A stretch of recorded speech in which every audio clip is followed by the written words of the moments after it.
That is fancy. I know, right? I've never done anything like this one. I know, like this one. You're hyping me up. You're making me feel like I'm doing something right. You are. You're on it, girl. I appreciate it. Well, welcome to What God Has Done With My Pain. Today we have Megan. Go ahead and introduce yourself. Hi, my name's Megan. I am 26 years old. I have been with the Lord for almost a decade, and it feels crazy to say that. Actually, I think it's been a little over that. Maybe a decade. I don't know. It's been a long time. But it has not always been perfect. I have not always hit the mark. I've missed the mark plenty of times. But it's been great to know that I'm always in God's hand, and He's never taken His hand off me. What else do I live? I don't know what else I do. I love to work with kids. Aww. I actually work with kids, so it's a fun time. It wasn't always like that though. I'm a graphic designer. Yes.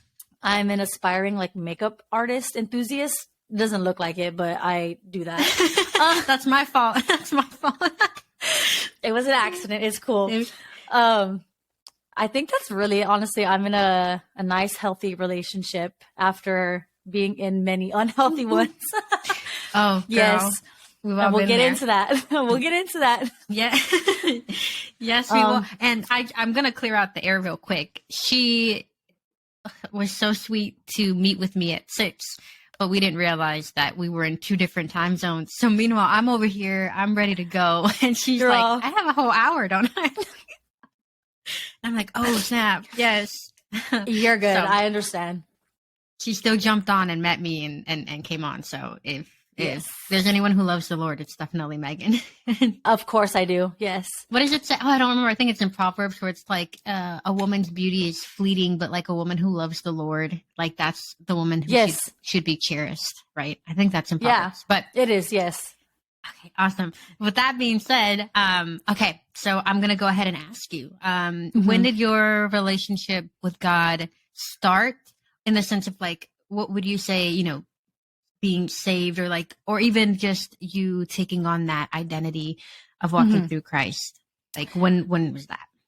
So I was in high school. It was, I think I always get confused with my senior or my junior year. I always just mix up. But I started going to church. I was 15 or 16. I was a sophomore. So, okay, yes, that's when it was a sophomore year. My mom was trying to find a church for us, and we finally found one, a youth. So my brother and I would go to this youth group, and my mom had asked, is there a Sunday service? And I was like, I don't know. And then the next week we went, and they had talked about their Sunday services. So I was like, this is God. Oh. Okay. Yeah. So then we went the next Sunday, and we haven't stopped. We haven't. Wow. Well, my mom and my brother haven't stopped, but yeah, we've been there since 2015. Yes. No, 2014. 2014. Wow. That's almost 10 years. Yeah. We hit our 9 year in May. Oh, wow. That's incredible. Next year will be a whole decade. And what would you say? So what would you say the beginning of your relationship with God in that sense? What was that like? And then what was it like as you continue to walk in it? So it felt very easy. It was just easy to just get into it. I didn't feel I never felt this kind of pressure, in the beginning stages of it. But once I started walking into it, and I started becoming part of ministry, and I was actively playing a part, I was serving, that's when I started feeling a bunch of pressure and of okay, I can't mess up, or I can't do. I always felt these religious, I had this religious mindset of I have to check all these, I have to cross my T's, dot my I's, I can't miss the mark. But that was nothing that was ever taught to me. That was just something that it just was in me. I don't know why. It was just there. I guess just human nature. I don't know. But it's you kind of held yourself at a high expectation. Yeah. And it was never I never ever felt like that at my church. no one ever put it on me where it was like, yeah, you have to do this and you have to act this way. You have to, they have always been very good about giving grace to people that are like stepping into that journey. It's like, Yeah. we're not perfect. We're never going to make the mark all the time. It's a learning curve. It's process, and the process is ongoing. So it's like, we're never going to stop growing. We're never going to stop learning. Like, there's always something to learn about Jesus, about the Bible, about church. Like, it's just an ongoing thing. So that's something that I remember from the very beginning. It just seemed very easy until I got really into it. And then I was like, this is not easy. It's really not easy. That's really I can totally relate to wanting to be great for God, like wanting to hit every single mark and be perfect and struggle. Like, I think that a lot of the times you fall in love with God, but then you fall into that, like you said, religion aspect of it. And it can, I think that at least that's where I've hurt myself in the past, is when I'm not even doing it because I want to spend time with God, but I'm doing it because I'm like, I have to do this, this, and this, and I got into, I think now, because I've been in the faith for a long time, and there were times like I've been like church hurt, or I've like done things to hurt myself, so I feel church hurt. But there was never a point in my heart, in my mind, where I was like, I never questioned God. Like, it was never like, I know I hurt myself. I know I did this like to hurt myself, or people hurt me, whatever the case was. Yeah. I never took that against God. Like, I never walked away from the faith. I walked away from church, like from a church to go to other churches. But then I realized, like, I'm going to find this. If I don't hit this in the head now, like if I don't get this like cycle, if I don't break this now, this like crazy mindset of like, I need to find a perfect church. If I don't break that now, I'm going to be falling into the same thing at every church that I go to. Yeah. Yeah. And it was really hard for like, God had to humble me in that, really. And it was really hard for him to like tell me that. Cause I was like, but Dad, like what? I what do you mean? Like, but it was very graceful. It was nothing ever like intense. I mean, it was intense, but it wasn't like a bad thing. And even looking back now, I'm like, I'm so grateful that I took that the way I did, and I didn't let that turn into a hurt. That you were able to use it for better. Yes, I'm very grateful for it, especially because I had people in my life that walked with me. They're not really in my life now, but they played a huge part in that season of my life where I was kind of questioning a lot, like, do I even want to have more friends in the church? Do I want to make more relationships in the church? Do I even want to go to church? Like, I can do this on my own, and like I would come across people that way. And it's hard because, yes, we're not perfect.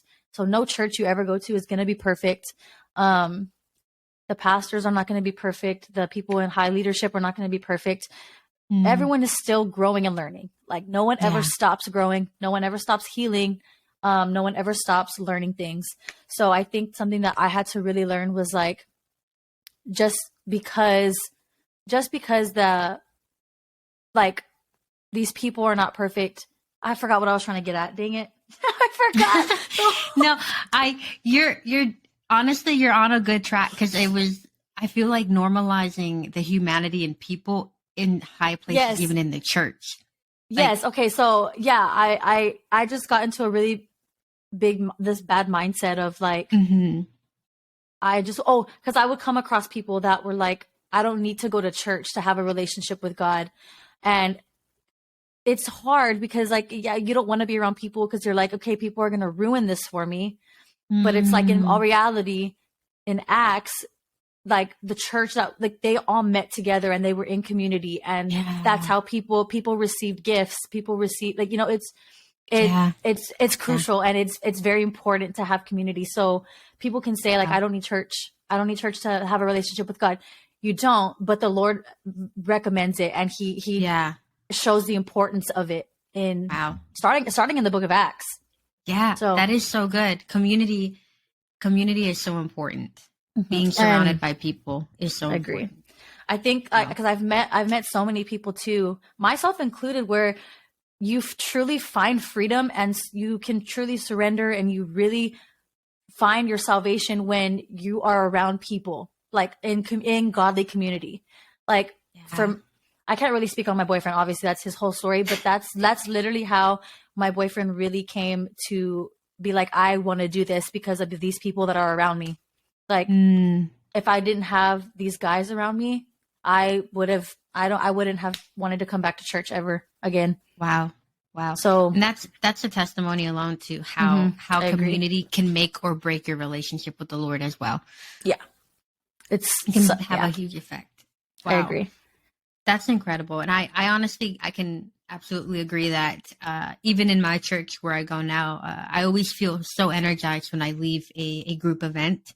I walk away and I feel like, oh my gosh, that felt so good. Especially when you walk into a church and they're familiar faces and you can say hi to each other and it doesn't feel like you're 1 in 100 or 1 in 50. You actually, it makes, at least for me, it makes the church feel smaller because you pick up on people and you recognize them and you know them. And it's not this unrealistic standard of perfection, but you know that we're all in this together and this is hard, but at least there's a community that surrounds me in this situation or wherever I am in my season of life.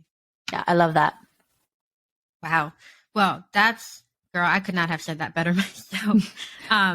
And then, so I guess my like real question, I guess the one that's going to kick us off is, what would you say God has done with your pain in everything that you can look back at? And I mean, you can go as long as you want. There is no limit here because God truly can do so much with our pain, and everyone's pain is so different and unique to them that we talked a little bit on the phone when we got together and, chit chatted a bit, which I really loved. So I'm really excited to dig deeper into everything that you shared with me. But like, let's go ahead and just let, the Spirit lead in whatever it is that you want to share. But let us know, like, what would you say God has done with your pain now that you're able to look back and even now and where you are? So such a good question. I think the main thing that God did with my pain is he used it to be able to like really strengthen me. Because there was a point like right before I got saved and then the first maybe like 2 years, it was really hard. I was just dealing with a lot of stuff. And I felt very weak, and there was like I never turned away from the faith. I would question little things of like, man, like, why am I doing this? Why do I go to church? Because I would ask these questions myself, like, why do I go to church? Like, to know for myself, like, what's the reason? Why do I do this? Do I do this just because it seems like a cool trend? When I got baptized, like I first got baptized in 2015. That was like my main like reason for getting baptized was like, oh, my friends are all doing it. So like, I want to do it too. I had no idea really what I was signing up for. Like I didn't know 100% fully what baptism like really signified of like, you are literally laying your life down to be made new. Like you're willingly asking for God to not to bring stuff to you, but you're fighting. You're in the fight now. Like you got placed into the battlefield. And I didn't know that. So then things started like going, and I was like, what's going on? But I think in those beginning years, I was really, I felt beat down. Not from any, like, if it was from like relationships and like there's friendships, and like before, like coming into church, it was like old things in my life, like a boyfriend that I was with, friends that I had. Like you mentioned before being saved, you were struggling with things. Do you want to talk about like what that was like, and then the trend? Yeah, go ahead, dig into it. So I had a boyfriend like right before I started going to church. I was dating this guy, and we were in high school, so it was like I met him. I think I was like 17 and he was 15, so we had a 2-year age gap. He was younger than me, and we met in high school, whatever. Fell in love, cute little high school sweetheart thing. And he always just wanted to do everything that I wanted to do. So when I started going to church, or he was coming with me, and he was like, I love this. And we had the same friends. It was just a fun vibe, but we didn't know how to truly live for Christ. We were just going to church because we would go on Wednesdays and our friends were all there, and no one ever like asked us these questions, or like no one really, there was no discipleship, if you will. And it's not like it was a bad thing. We were in high school. It's like we weren't really asking for that at that time. We didn't know what that entailed. We didn't know what that was. But I never realized the effects until after the breakup. You know, we were having premarital sex. We were drinking, I think, a lot. Which we were teenagers and we were drinking a lot. So it was just bad, but we were doing all these things and I didn't realize how bad it was going to affect me until I was removed from it. And I had to deal with all of it. Would you say like a soul tie developed basically? Yes. So we had a soul tie, and then I just developed like wanting to drink to like run away from things. Yeah. And we broke up when I was 19, and I didn't know how to deal with anything. I was really new to church still. I had never experienced anything this deep or like this hard since being saved. So I never knew how to deal with it. My initial thing was to go get drinks, but get some weed. I just wanted to numb everything. I never wanted to deal with it. I'm very bad with confrontation. So I can say that even then, like, I didn't want to confront any of it. I just wanted to suppress it and make it go away. But it would always, even if it was away for a little bit, it was always just suppressed, and it would always come out later. In friendships, it came out in the way that in my leadership, the way I was leading people. It was just hard. So like all of these, like the soul tie and all of the things that came with it, all the damage, it was just really hard. I didn't know how to cope healthily. So then getting into church and being more involved, I had a community of people. My best friend at that time, she was like everything to me. And it was really hard because then I started to see her as an idol. And she was like, I idolized our friendship so much. So much to say people thought like that we were like lesbians. Like that's how much we were very close. Sometimes it was kind of like a weird close, but me and her now were like, we would just love each other so much. Like we wanted the best for each other and everything. And we even like, that's even part of my testimony of like our friendship was on pause for a while, and it was really hard for me. But in those seasons, she was like my rock. Like she helped me through like the hardest times. I developed an eating disorder. I was like the smallest that I ever was. I was so skinny. People at church would literally ask her like, "Hey, is Megan okay? Like she's really skinny. She looks like she hasn't been eating." And I wasn't. It was hard for me to eat. I couldn't keep anything down. Do you remember when that developed in itself? Like, did it just come from not nowhere, but did you just one day say, okay, I don't want to eat as much? Or was it like a slow burn of you slowly starting to create that type of habit? I think it was just, I would try to eat because I would have an appetite. Like I would be hungry. My stomach would be growling, but I just wouldn't long to eat. Like I wasn't longing for food. I was like, okay, my stomach's hungry. So I would try to eat, but like my appetite would go away, or like I would just, it was very slow. It would happen sometimes. And then sometimes I would eat and then I automatically would just throw everything up. So it was really hard. And I was like, I don't know what's happening. Like, I don't know. And my mom was obviously really concerned for me at that time. Just because it was a lot. I felt like it was just thing after thing after thing. And I had never I tell people this all the time. When I was younger growing up, I never dealt with anxiety. I never dealt with depression. Never really had suicidal thoughts as a kid, like growing up in middle school, nothing. I got bullied, but I was like, this is normal. Like, it just happens. Like, I just get bullied, whatever. But it was good. What would you get bullied about? I was a little ugly duckling. I had glasses and like, that's a Matilda right there. I used to love Matilda. Yeah. That's a cute movie. There's cute little kids. I would just get picked on just because I just looked different than everybody. I don't know. I was just like, I was very short and small, and everybody was like taller than me, and I was just tiny. So I would just get picked on because I would get called miniature and like all these things. I don't know. It was just, I'm like, y'all are bullying me now. I'm just kidding. but I also cheered my whole life as well. I didn't Mm. even mention that. But at that time too, I had in high school, I had just finished cheerleading because I had torn my ACL. So I couldn't cheer. And I was like, I don't have anything to run. Like, I don't have my things to run to. So then I turned, to alcohol and all these things. And then I started, after we broke up, I started sleeping around because I was like, I need to feel something. I need to feel it. Like, I need to fill something Yeah. up. And at that time, I didn't realize the attachment of souls that I was making with all these people. Mm. It wasn't Yeah. a lot. I'm not trying to sound like that, but it was Wait a a few. minute. Yeah. Yeah. You're like, it I'm was like, enough. so I didn't realize the connections that I was making, spiritually with these people. Yeah. Yeah. Um, and then again, like, it all would come out and it would come up, like, as I was getting into this relationship with God, I was, furthering it, and I wanted to grow.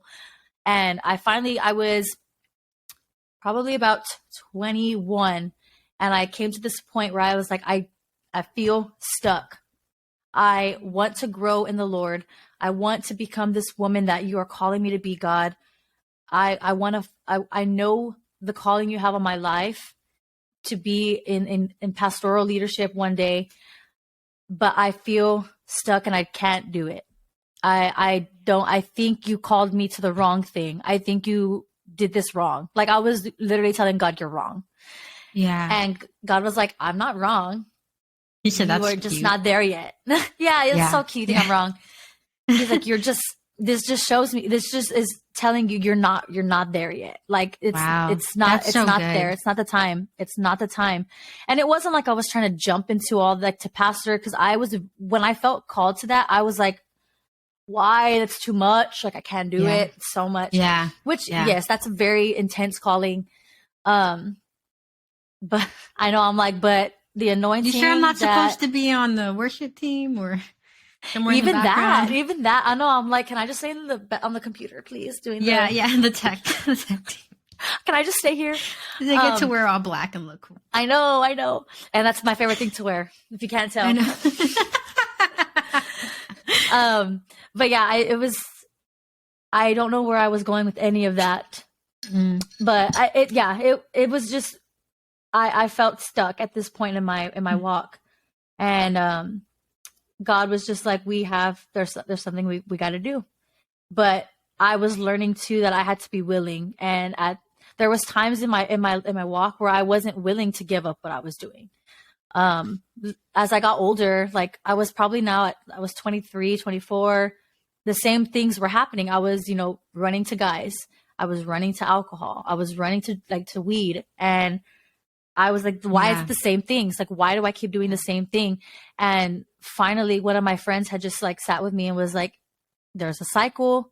It needs to get broken. And you're just not willing to give it up. And I was like, dang, don't tell me that. Like, what? Yeah. I had heard about, inner healing and, trying to uncover all the things that are covered, but I didn't understand. I just didn't understand it. And so at my church, we have these inner healing classes, and they're called solutions because it's literally digging and finding childhood trauma, things that from your childhood that literally make you who you are today. Yeah. Whether it's the toxicity you have, or maybe you're a great person. It's like, okay, well, let's see. Like, was it, how did you become, or how did you grow into being a good person? Or how did you develop all this toxicity, all this trauma, all, like, everything. Yeah. And I went through it one time and I was like, wow, this is great. Like, and I thought it was all just from my dad. Like, my dad was, I haven't even talked about this. There's so much to talk about. Yeah. So let's start there. What this clearly excavated the thing, like, where you thought it was your dad. So let's dig into it. Why did you think it was your dad, and how did you come to find that there was more than just your father involved? So I never knew why I was the way I was with my, that boyfriend I was with in high school. I treated him pretty bad. I just I would get really angry fast. I would take things out on him. I don't know. It was just awful. I could look back and remember how bad I was to him. Yeah. Yeah. And going into this first round of inner healing that I went through, we talked about childhood trauma and like how that really plays into who you will become, because that's all you know. Like you were dealt these cards. That's how you're going to like come into adulthood. Yeah. Cause like monkey see, monkey do basically. And, my first round of solutions, well, my father, we grew up, both my parents were together, and my brother and I were born into my family. But my dad, I probably was like 6 years old. My dad started using drugs. We did not know a thing. We knew he was acting a little bit weird, but I didn't grow up around druggies. Like none of my family did drugs. None of my parents' families did drugs. They drank, like my parents' families drank a lot. So we kind of knew alcoholic behavior, but we didn't know drug behavior. So we didn't know signs to look for. We didn't know anything. So we're very ignorant to that. And plus my brother and I were children. I was 6, my brother was like 4. So how are we going to like know that? My mom didn't grow up around that. My mom didn't grow up around any of that either, so she even didn't know. And like no way to pick up on the signs. Yeah. So it was about 10 years later that I was 16. It was like right before I got saved. My dad came clean about everything to my mom, and I remember it was. And during these 10 years, they remained together. Yes. Relationship. Okay. Yes. Mm-hmm. So my mom was like, it just got hard. The relationship just got hard. But come to find out, it was because he was making it hard because he was using drugs and he was acting different, and it was just really bad. What was his behavior at the time? Like, how did he act, or how was it hard for your mom and you guys? He would go on these like binge. He would do, because he was doing meth, so he would stay up for like days in a row. And he worked overnight at a grocery store here in Texas. And he was an overnight stocking manager. So he would have to stay up. So he would drink coffee. He would do energy drinks. But he told us that there was a point that they stopped working on him. So he wasn't able to stay up all the time.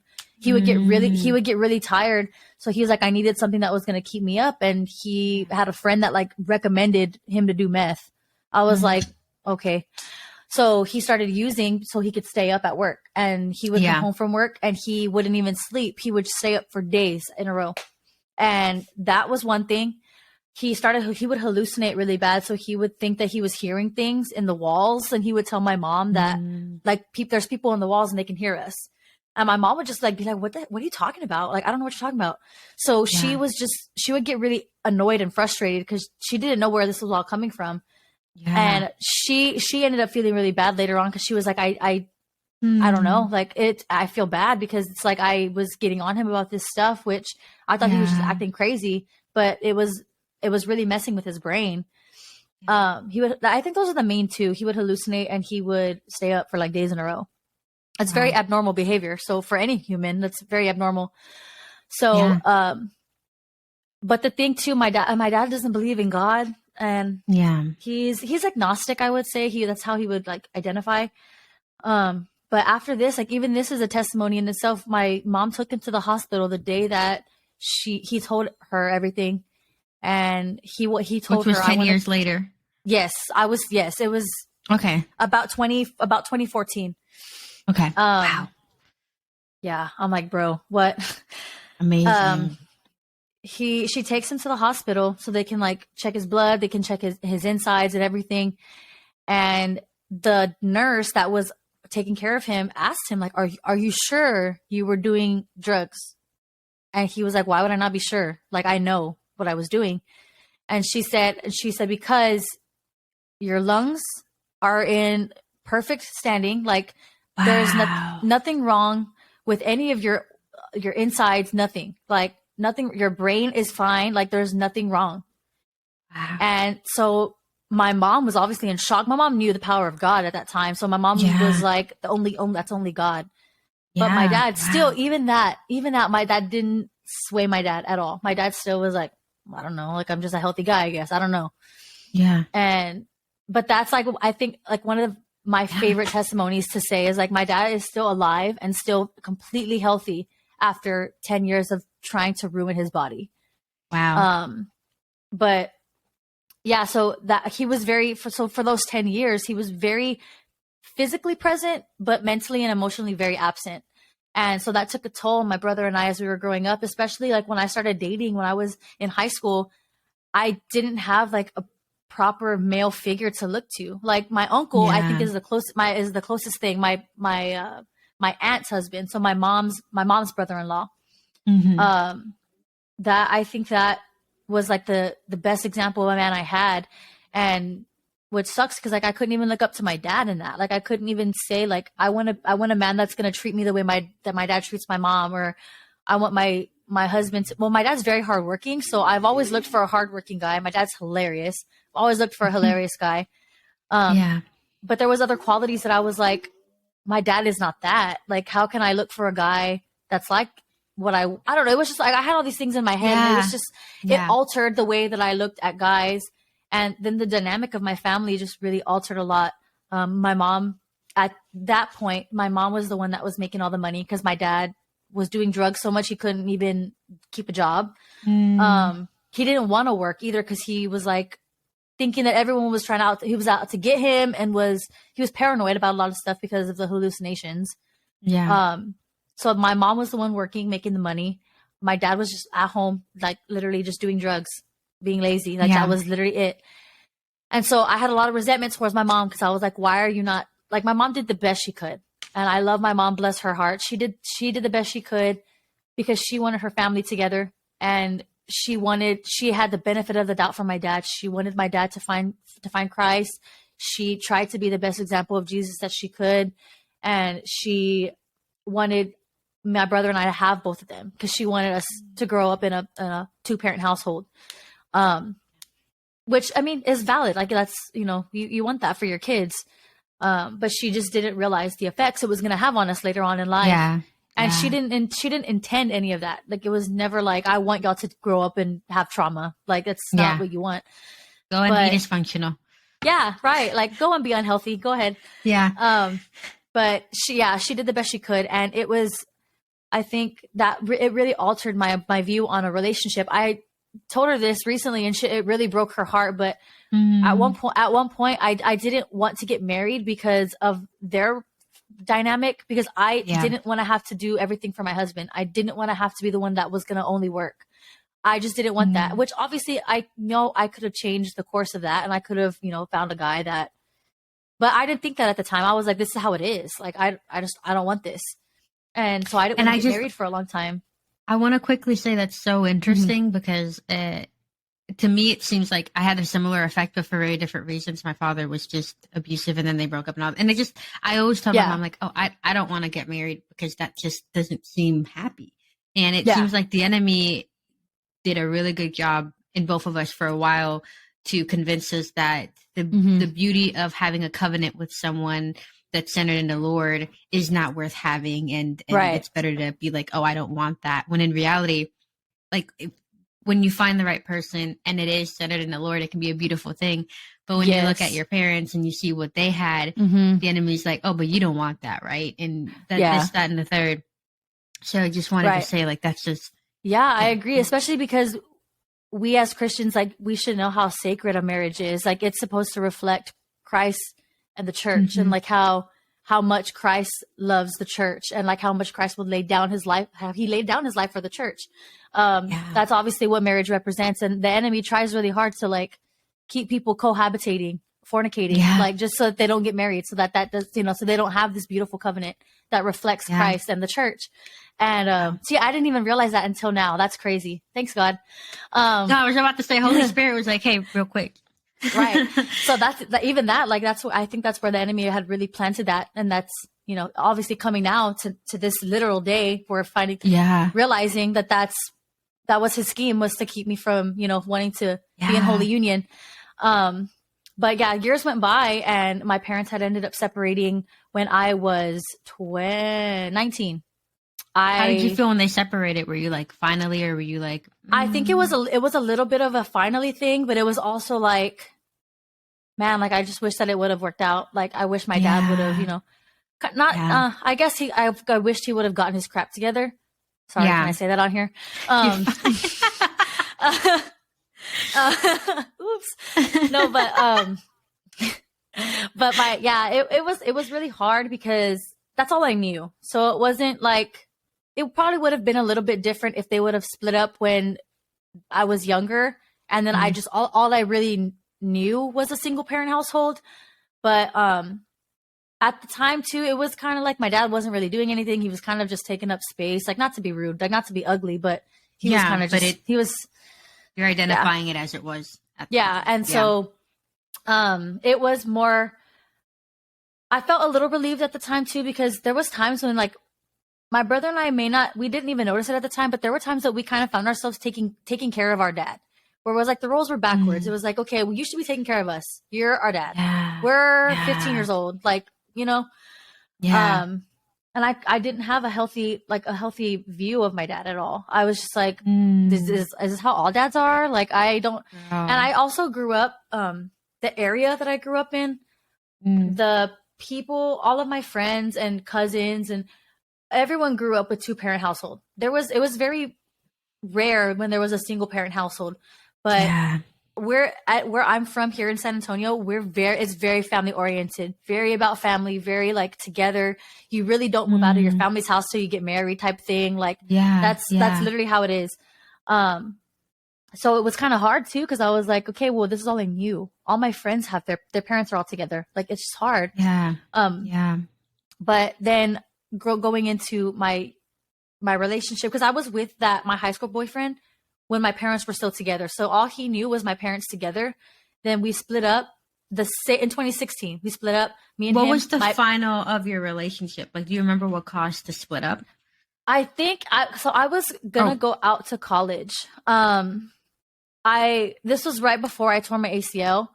I was going to go, or it was right after. I was going to go to college I was going to go to, it was literally like 30 minutes away, but it was like out of town, and he was still going to be in high school for another year or two. So he didn't want to do long distance. So that's like the premise of it. That was mostly what it was. But there was other toxic things that I did in there that I was just bad. So I'm pretty sure he was just like, let's just cut this now. Let's just cut it short now. 30 minutes is enough for me for you to keep your distance. Right. Yeah. So, but that same year that me and him broke up, was the same year my parents split up. So it all happened within the same, like about 4 months. So it was like a thing after the thing after the thing. And I was like, when is it going to stop? But years later, God really deposited it into me, that where he was like, I was trying to get rid of a bunch of things. I was trying to help build you. Wow. Because then years later, I ended up going to Bible college. I started doing all of these things where I was like, oh, if I would have like tried doing this 5 years ago, I wouldn't have had the capacity to do that. Yeah. Wouldn't have worked at all. Wow. And because when I first started serving back in 2014, 15, when I first got saved, I automatically knew that I was called to do ministry for the rest of my life. Wow. I just knew. Do you mind if I ask, how did you? Yeah. Was it like a feeling, or it was literally just a feeling. Like I was just like, but I didn't know anything about that. I didn't know what it was to serve in ministry. I was barely serving on the production team, so I was barely doing media. That was literally it. Pressing the space bar for lyrics. That was it. I was like, is this what I'm going to do? So it's you who to blame whenever the next little line doesn't come up and I'm like trying to keep up with the pace. I don't know. Not anymore because I'm now over them. So, okay. See, like I moved up now. I moved up in the ranks. But yes, it was more of like a feeling, but I knew it was God because I had no idea what it entailed. I didn't know the spiritual weight that came with it. I didn't know the capacity you had to have. I didn't know the love for people you had to have, like honestly, truly. Because at that point in my life, I was like, bro, I don't even like people that much. Like, stop, because that's so relatable. Like, let's take a quick pause. Let's take a quick pause because I remember I've literally had this where I'm like, God, like, not that I'm above everyone, but I don't even like people. And for real. It feels like to where I was to where I am now, it feels like God has made me more sensitive. Like God literally was like, oh, bet. And now I can't even watch things without crying for a fictional character because I'm like that. Or even like the Lord really said, oh, you don't like people? Well, watch me give you a Right. heart for Yeah. people. Because Yes. I could care less. I felt like and I felt too, like growing up, my mom is very empathetic, super sympathetic. She's a great woman. And I know I got a lot of those qualities from her, but I think now that we're all, like her, my brother and I, we're all saved. We're all super in church. I feel like now it like is so heightened. Cause like, yeah, I was it's like when only you become like a that. vampire and everything's like heightened. Yes. You know? Like your yes, hearing and everything. Like, that's exactly how it was. And I'm like, God, and that's when I was like, God, I think you got it wrong. Like, I think that this is the wrong person, I think. But then that really shows to me, you know, that really shows the true character of God and his transformative love. That, like, that's literally, he literally transformed me. And I've always been very happy and like joyful, but now I'm like, it's just like it hits different now. It's just so different.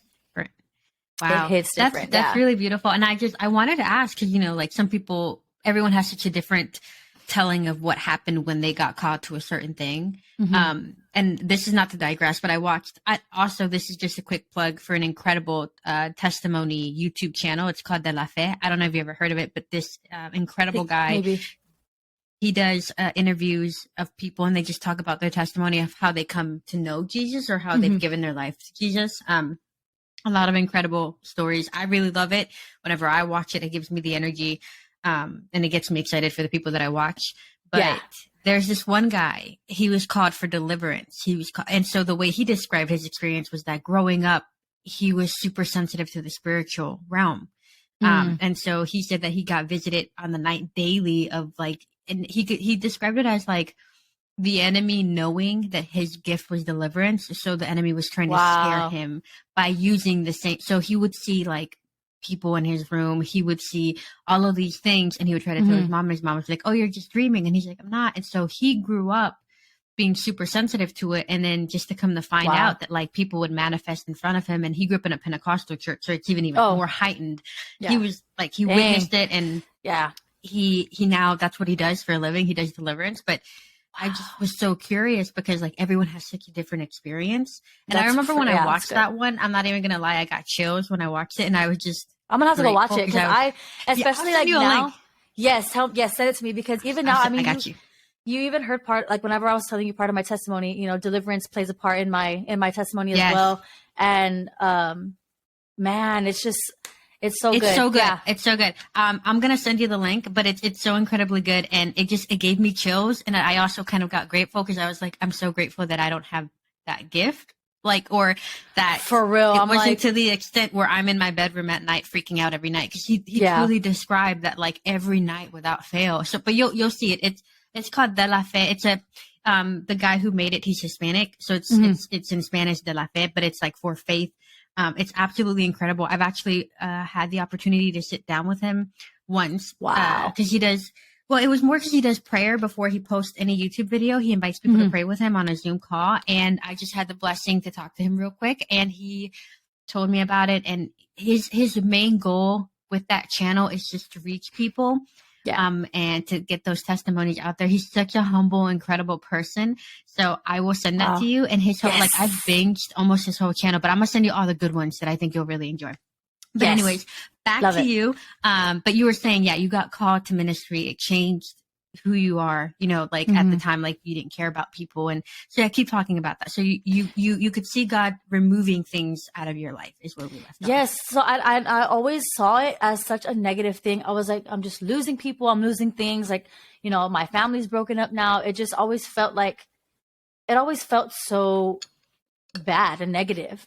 But even within the recent years, the Lord has really given me this peace about, you know, my parents splitting up, especially because my parents, it was an unequally yoked marriage. So, but even that, like here in Texas, I don't know, y'all have common law marriage over there in North Carolina? You know, I wish I could tell you, but I'm a buffoon when it comes to law. Yeah. Okay. So we have I don't know how like how this works with everybody else, but here in Texas, if you are living with somebody, like cohabitating with somebody for a year, I think, then after that, you're considered married common law. Oh, it's not. So I Googled it. We are not Yeah. common law state. Okay. So yes, so here in Texas we are, and so if you live with somebody for over a year, then you are considered married. Not legally, but like it's like that's how it is. So like when I file my W-2, am I married or am I? Do I get the benefits? Yeah. Oh wow. Okay. Yeah. All right. And because my parents would file together, but they were common law married, so they didn't get married in the courthouse, they didn't get married at a church, like none of it. And I didn't know this. I didn't learn this until like maybe 3 or 4 years ago. Wow. And so that really, I was like, wow, because then obviously my brother and I were both like conceived and birthed out of wedlock. So I was like, oh, it just changed everything for me. Yeah. And I was like, that really, brought obviously a lot of like wounding, trauma, sin, like a lot more things, but that all comes with a lot. And that's, you learn that in deliverance and inner healing and all that stuff. But that really changed the game. And but God has really been showing me like there were a lot of things that I needed to remove, because like even as close as your dad, because your dad was really gonna diminish, and like it wasn't gonna show you the fullness of your calling if you had that factor of an agnostic person, because it's gonna that crushes your spirit, and it doesn't allow you to grow spiritually. It doesn't allow you to do all these things. But God, I guess God knew like it's gonna take a long time for him to come to find me. So like I just needed to separate all of y'all. And so now like my brother and I are both called to ministry. My mom is probably in the best place I've ever seen this woman. And my mom is the best lady I've known in my entire life.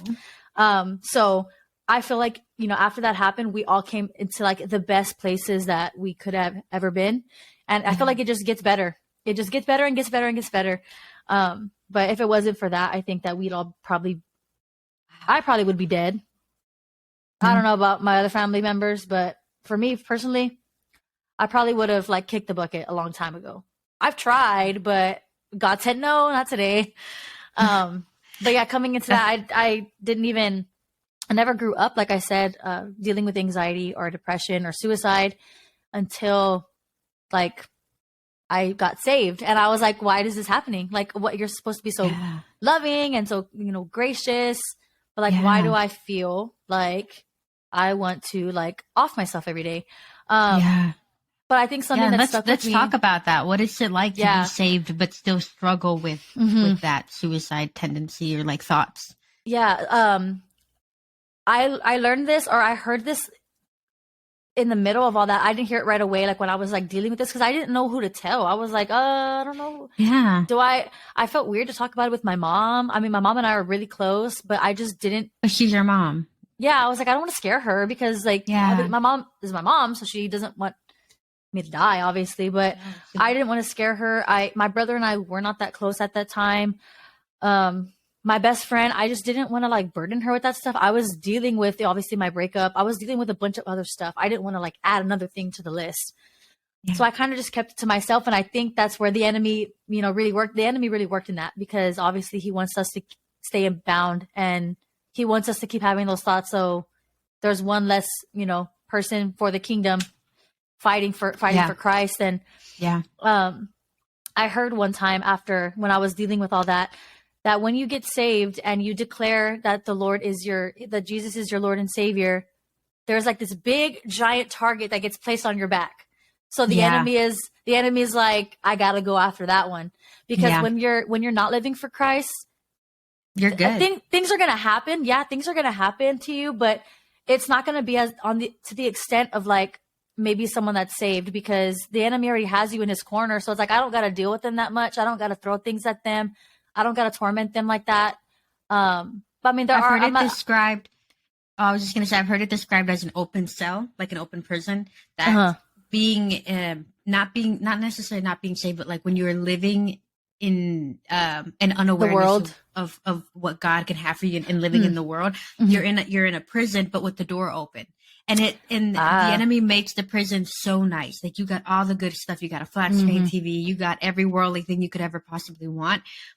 And the door's open. You just don't know that you can leave until one day the door closes and you're there forever. And so it's described as a prison that you can leave, but why would you when it's so nice and comfortable? And I agree with the whole target on your back. That same video that I talked about earlier, that guy from Deliverance said that every time that you do something for the kingdom of God, hell is going to retaliate. Hell is going to come after you, because I played soccer growing up. I've always loved soccer. It has my heart. But I always see it as a soccer field, right? When I was playing soccer, I'm a competitive person. Do not play with me. I'm going to hurt somebody's feelings. Same. I am saved, but like, I still struggle. So especially in soccer, like when I would play, I was like, I'm kicking someone's butt on this field. Yes. And like, all I would see is like, you're my opponent. So I'm keeping this ball. Same thing though. Like if I had the ball, I was the target. And so I've always said, like, there's two forces at play. There's a positive and a negative force, right? And a lot of the times people are like, well, why would God? And it's like, God is an all-knowing being, but we also got to know that there's a negative being at play here. Like the enemy loves to act like everything is God's fault. Like he's not tipping the scale here and there. Like what he did with Job. God was bragging on Job. Like, oh my gosh, like my son Job, he's fantastic. Yeah. He's incredible. And the enemy is like, yeah, well, I bet. And like, let me mess with him and let me this. And God being all-knowing, knowing that Job's story would truly help so many of us down the road reading the Bible, allowed it to happen. But it wasn't God's idea. It was the enemy who came in. So absolutely, like when God is bragging about you, when God is saying like, oh, my daughter, she's incredible. The enemy's like, okay, well, let's see how great she is. Let's do it. Yeah, bet. Yeah. Yeah, exactly. Yeah. So, what was I saying before this? I forgot. You were saying that you got saved and then things started to shift. You know, like when you're of the world, you're comfortable, and then you become saved, and then all of a sudden you're like, it's hard out here. Yeah. So then like the target was like, and I feel like it would grow and grow and grow. And I'm like, stop getting bigger. But God's like, yeah, cause if I was, cause then there was a season where I was saved, but I started going out again. Like I started going to the bars. I was drinking again. I started kind of like sleeping around again. And I was like, but then God's like, you are doing it to yourself. I'm not doing it to you. Your free will is at play and you're doing it to yourself. I've tried to do things, you know, like God was trying to, and there was even times like I know God was still protecting me in that. Yeah. But God's like, come on, let's get it together. Like, but never forcefully, like ever.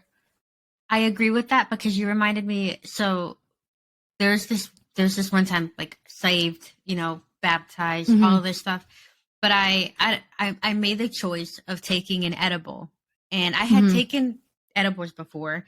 I had, you know, smoked before, all of the stuff, all of the worldly things. And I just remember being like, well, I'm just going to take it. I don't know what it was. I'm going to go ahead and say that the enemy definitely convinced me that it would be fine. Yeah. And I took it. And this experience was so different from any other experience I had. And I was telling someone earlier or before that I think that God did that on purpose. I think that God heightened my experience more to teach me that he led me away from it. Because I felt like God afterwards is like, you're sensitive. Like you can't do that anymore. Like you can't get away. Before you were of the world, you could take the world, but now you can't do that anymore. Like you do that now. And what you get is much worse. It's because I did not feel zen. I remember, I kid you not, Megan, I was sitting on this, and I laugh at it now, but I was sitting on a chair. And time was moving so slow. I felt like I was trapped. I felt like I was stuck. And I would look, I remember it was like 4, and it was like 4:02. And I'd sit there and I was like, oh, an hour definitely passed. And I'd look and it was 4:04. And I was trapped in this time. Like it felt like the world just would, like time kept going slower and slower and slower. Yeah. And I kept feeling like I could not escape it. And all of that to say that like, it took a while. I want to say like it took like 4 to 5, 6 hours before it finally like dissipated. Ooh. But I just remember that never again. Like I will never be talked into doing it again. I'll never be convinced. I'll never convince myself again, because the Lord really just showed me that I can't, even if I want to, like, I'm not of the world anymore. Like what I eat is different now. What I take, my sensitivity is different. And it just really opened my eyes that like you can become of the world and you can become desensitized. And then when you do wake up, and something's not right, it's like highlighted. Yeah. And it's blinding. And so like when you said that, it really spoke to me because I'm like, wow, like that's so true. Like it's, that's good. You can't, but go ahead, girl. Yeah. Because even going into that too, like I felt like it was always the same. Like when I would read the Bible, it was always the same things. It was always like this, I would just read the little things that I knew here and there. But then, it wasn't until I started going into like deep, intense Bible studies with some of my friends, I was like, my mind was like, almost like, oh my gosh, like why am I still doing half these things that I used to do before I got saved? Why am I doing it now? Like I have to move away, like, especially with learnings too. It's like, you don't have to go over the same things. Like there's more to the 10 Commandments. Like there's more there's more than these little minuscule things that people like to highlight in the Bible. Like, I can confidently say that there are so many Christians out there that don't know about spiritual warfare, and that don't, and that's so terrible. Like we are doing such an injustice as a capital C church, because that is, the enemy has done a very good job to keep that like down on the DL. Like why fight if you don't know that you have to, you know? Yes. And I love that you said that, because I, up until last year, did not take spiritual warfare seriously. I didn't know what it was. I didn't understand it. I didn't even read up about it. And I remember that before I started this podcast, before the Lord even revealed it to me, I remember God telling me, like, you need to start taking spiritual warfare seriously. Wow.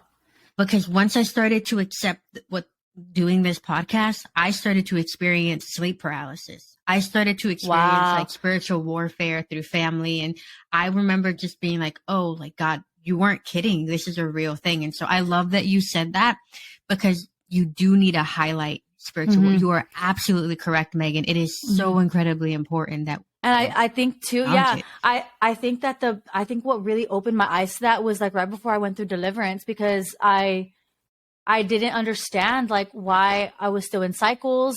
I was still doing the same things. Like I was still always running to the same things. Like there was always like a period of time where I was like on fire for the Lord, and then like, the fire would diminish, and then I would start going into the same thing, and it was all a big cycle. Then I would do the same thing over again. I would sleep around, drink, smoke. Then I would stop for a little bit because I would be on fire for the Lord, and then it would come, and it was the same thing over and over.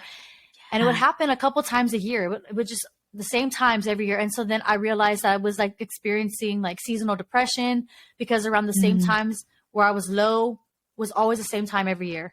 My highs were always the same time every year. So that's why I love the summertime, because the summertime I was like thriving and on fire for the Lord. And then the fall time, I was in turmoil. I was in chaos. I was running away from all these things, trying to run to all these things to numb it.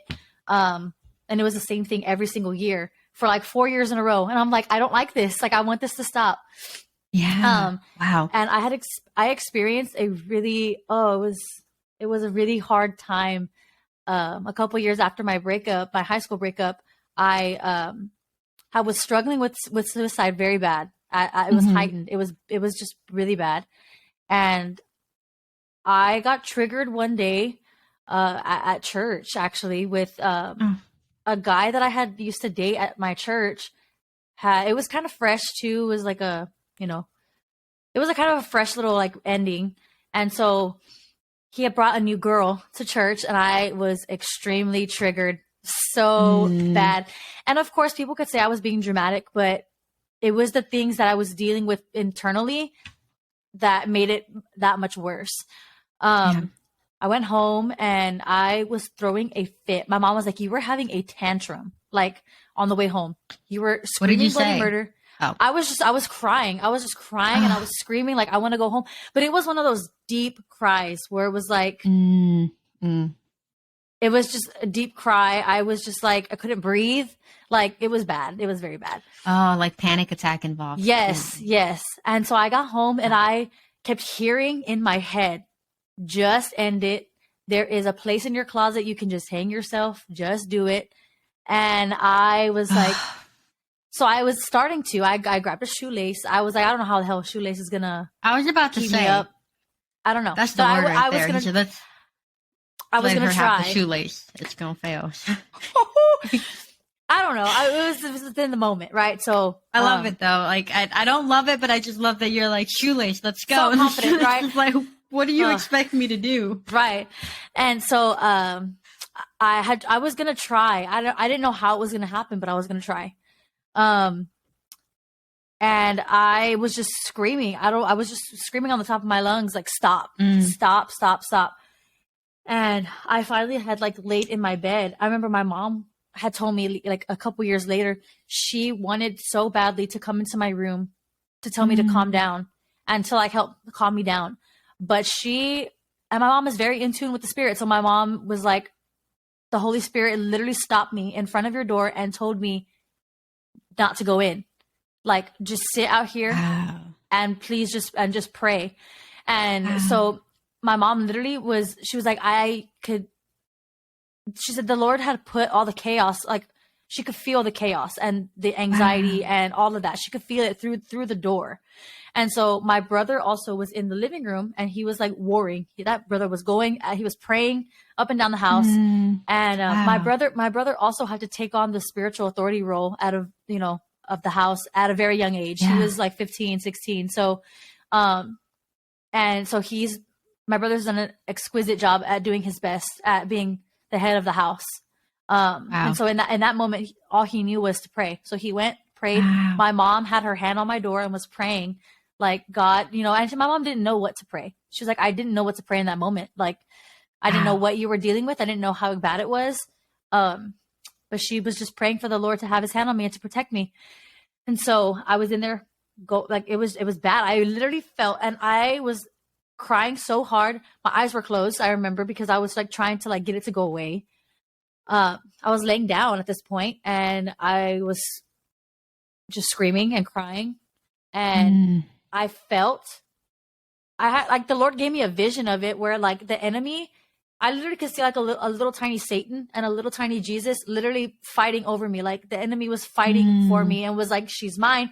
And Jesus was like, no, she belongs over here. She belongs with me. Like they were fighting tug of war style. That's what it felt like. Yeah. Yeah. And chill. Yes. And Jesus, I felt this tiny little voice in the back of my head saying, just call out to me. Just say my name. Just call out to me. And it was so soft. And I kept saying like, I can't do it. And I was screaming like loud. And then finally I said, I screamed, Jesus help me.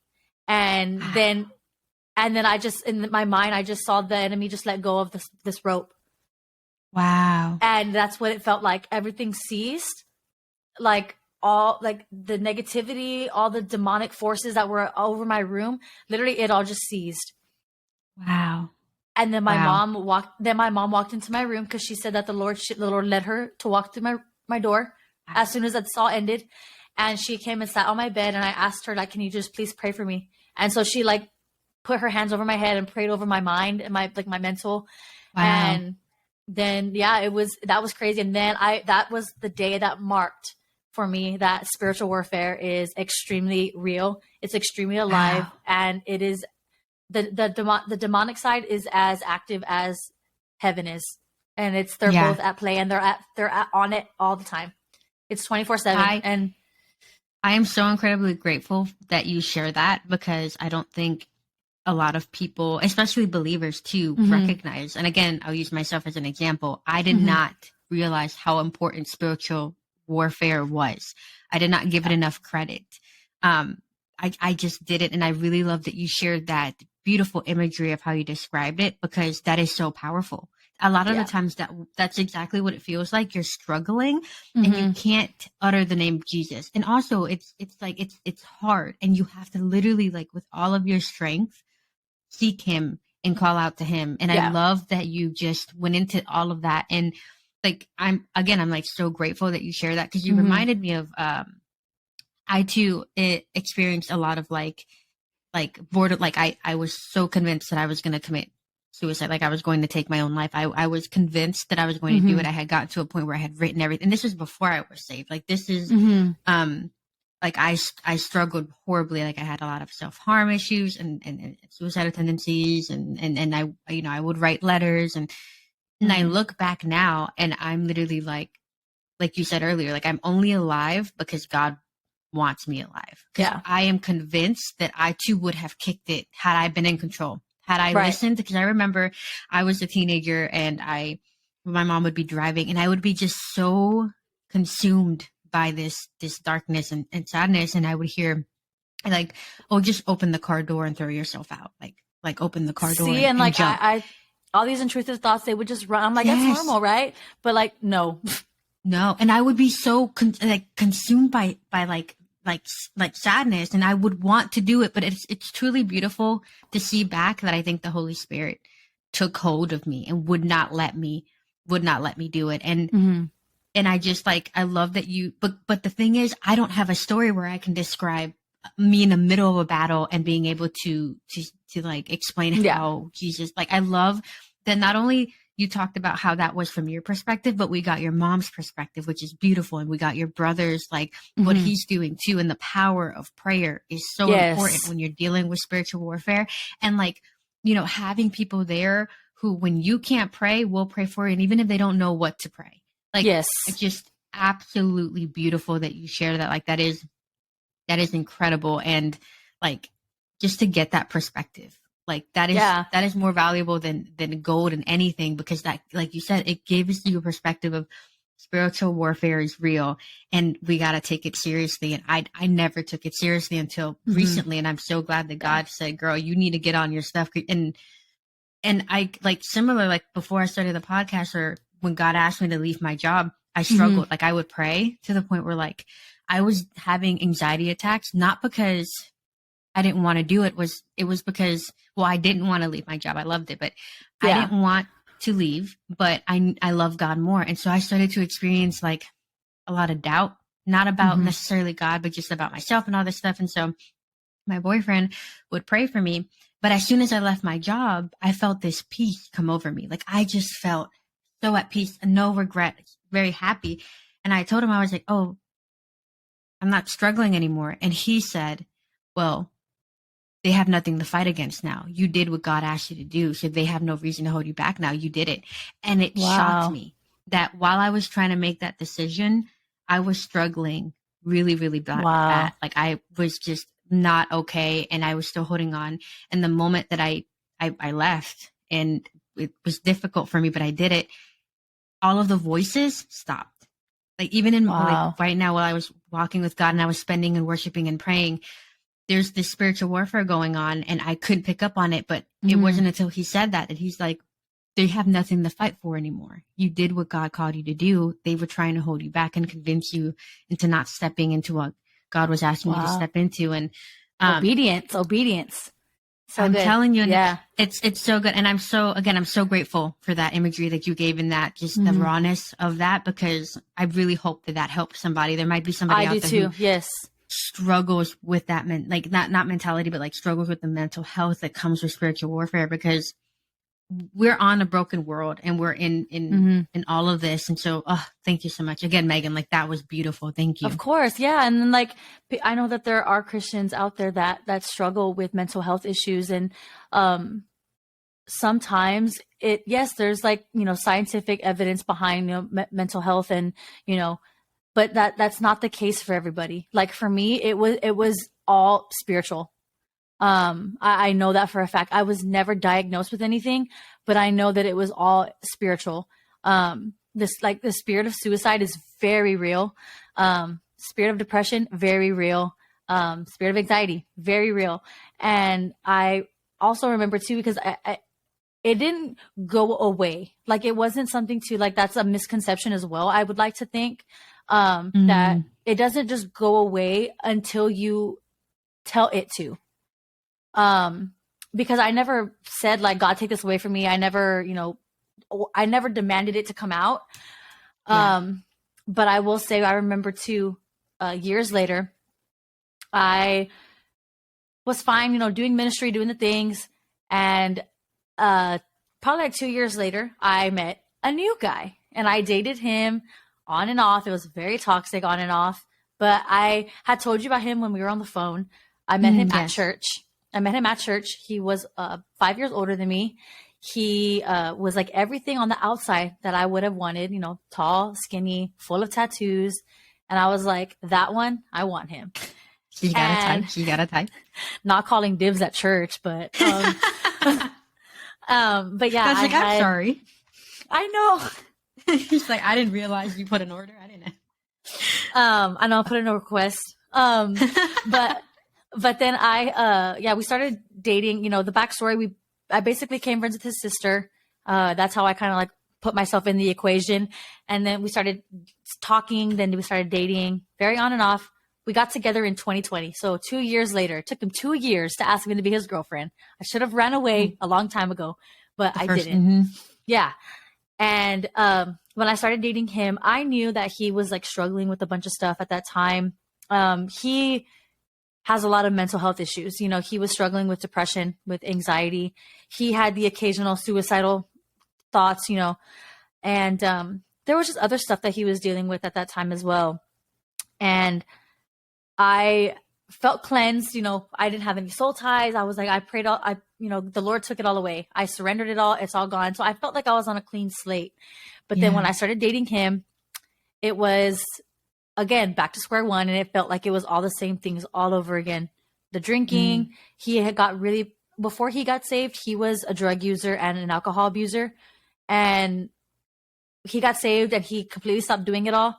And then he experienced a lot of church hurt and a lot of things. So it took him back and he started doing all those things again. So when we started dating, that's what I would do.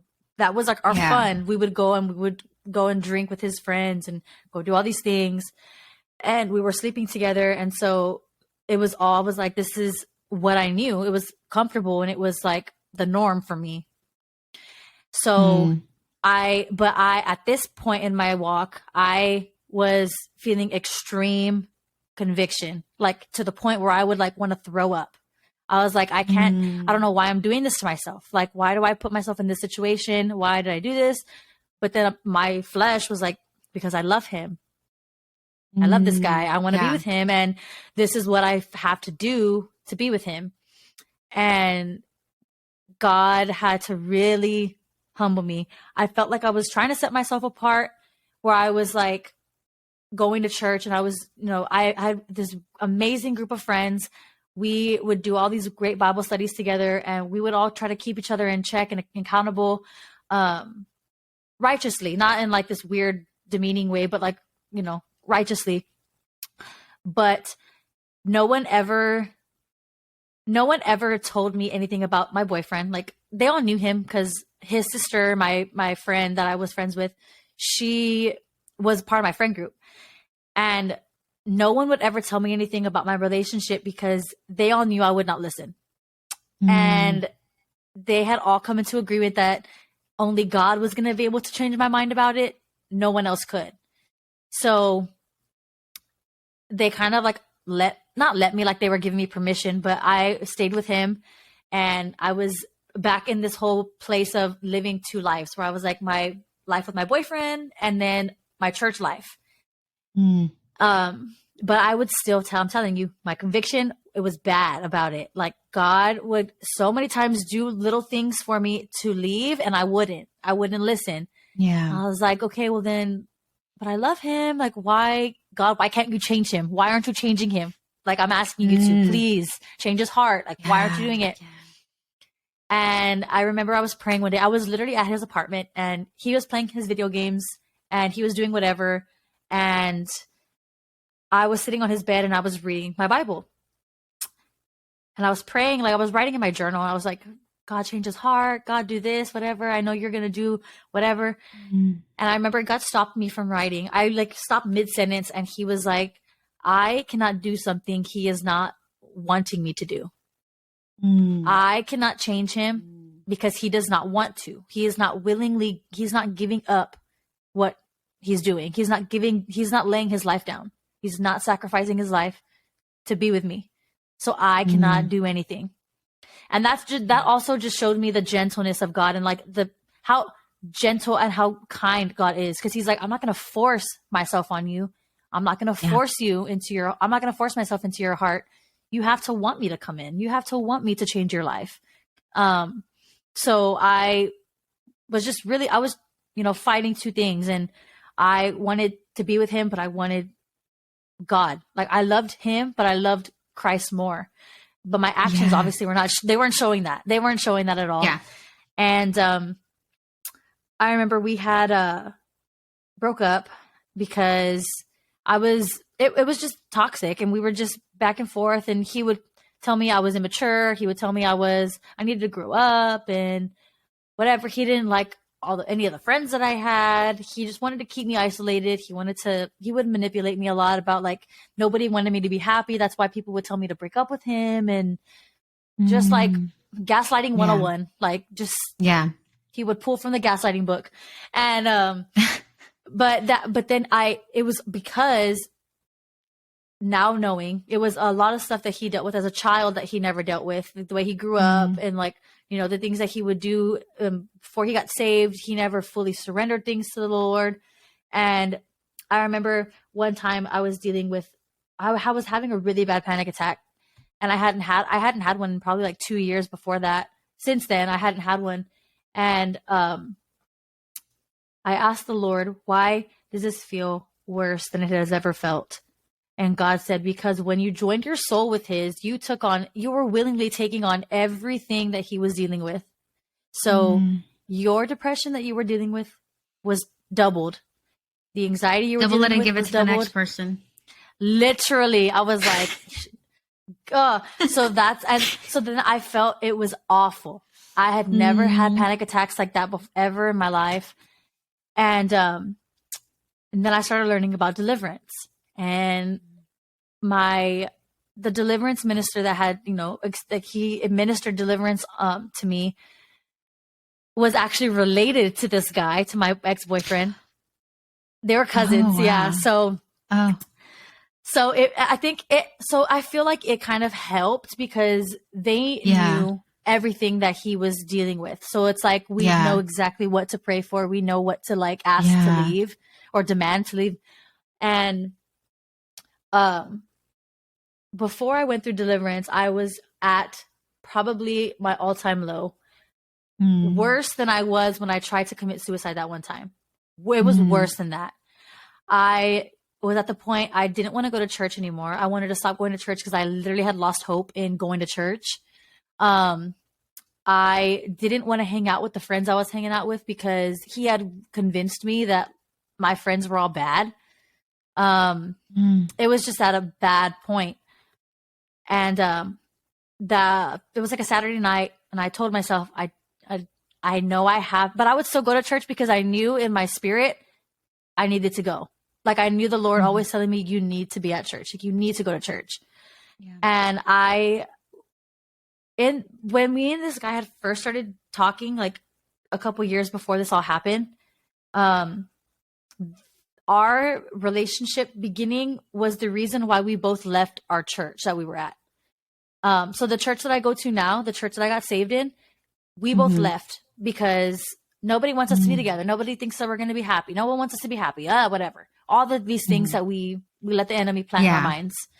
So church hurt wasn't really church hurt. It was because I wanted to live my own life, and they were trying to hold me accountable, and I didn't want it. Yeah. And so that was something that was a hard pill to swallow, because I was telling everyone like, I was church hurt and like blah, blah, blah. People were awful. But God had to really humble me, sit me down and say, hey, it wasn't the church. It wasn't them. It was you and your free will. And you wanted to go live your life, and you didn't want to be held accountable, which that happens. It happens to the best. It happens to all of us. It happens. So the Lord really worked in that season of my life as well. But, I wasn't at my home church anymore. I was at a smaller church, and this next Sunday I went to church because I knew I had to. But I had told myself, as soon as I get out of church, I am going to drive my car off the highway. So intrusive. I was like, I wanted to end it again. And so I was going to drive myself off the highway somehow, or just crash into something. And I get to church, and I had a hoodie on, and I literally had my hood on the whole time. Like I walked in like this, head down. I felt so defeated. and did not even tell anybody hi. Just went, and I would always sit. Everyone knows me, and they know that I love to sit on the front row because worship is like my thing. So I was about to say that's the best always place in the to front sit row for worship. Yes. So, but I sat in the very back, last row in the back, and in the corner. Like I didn't want anyone to see me.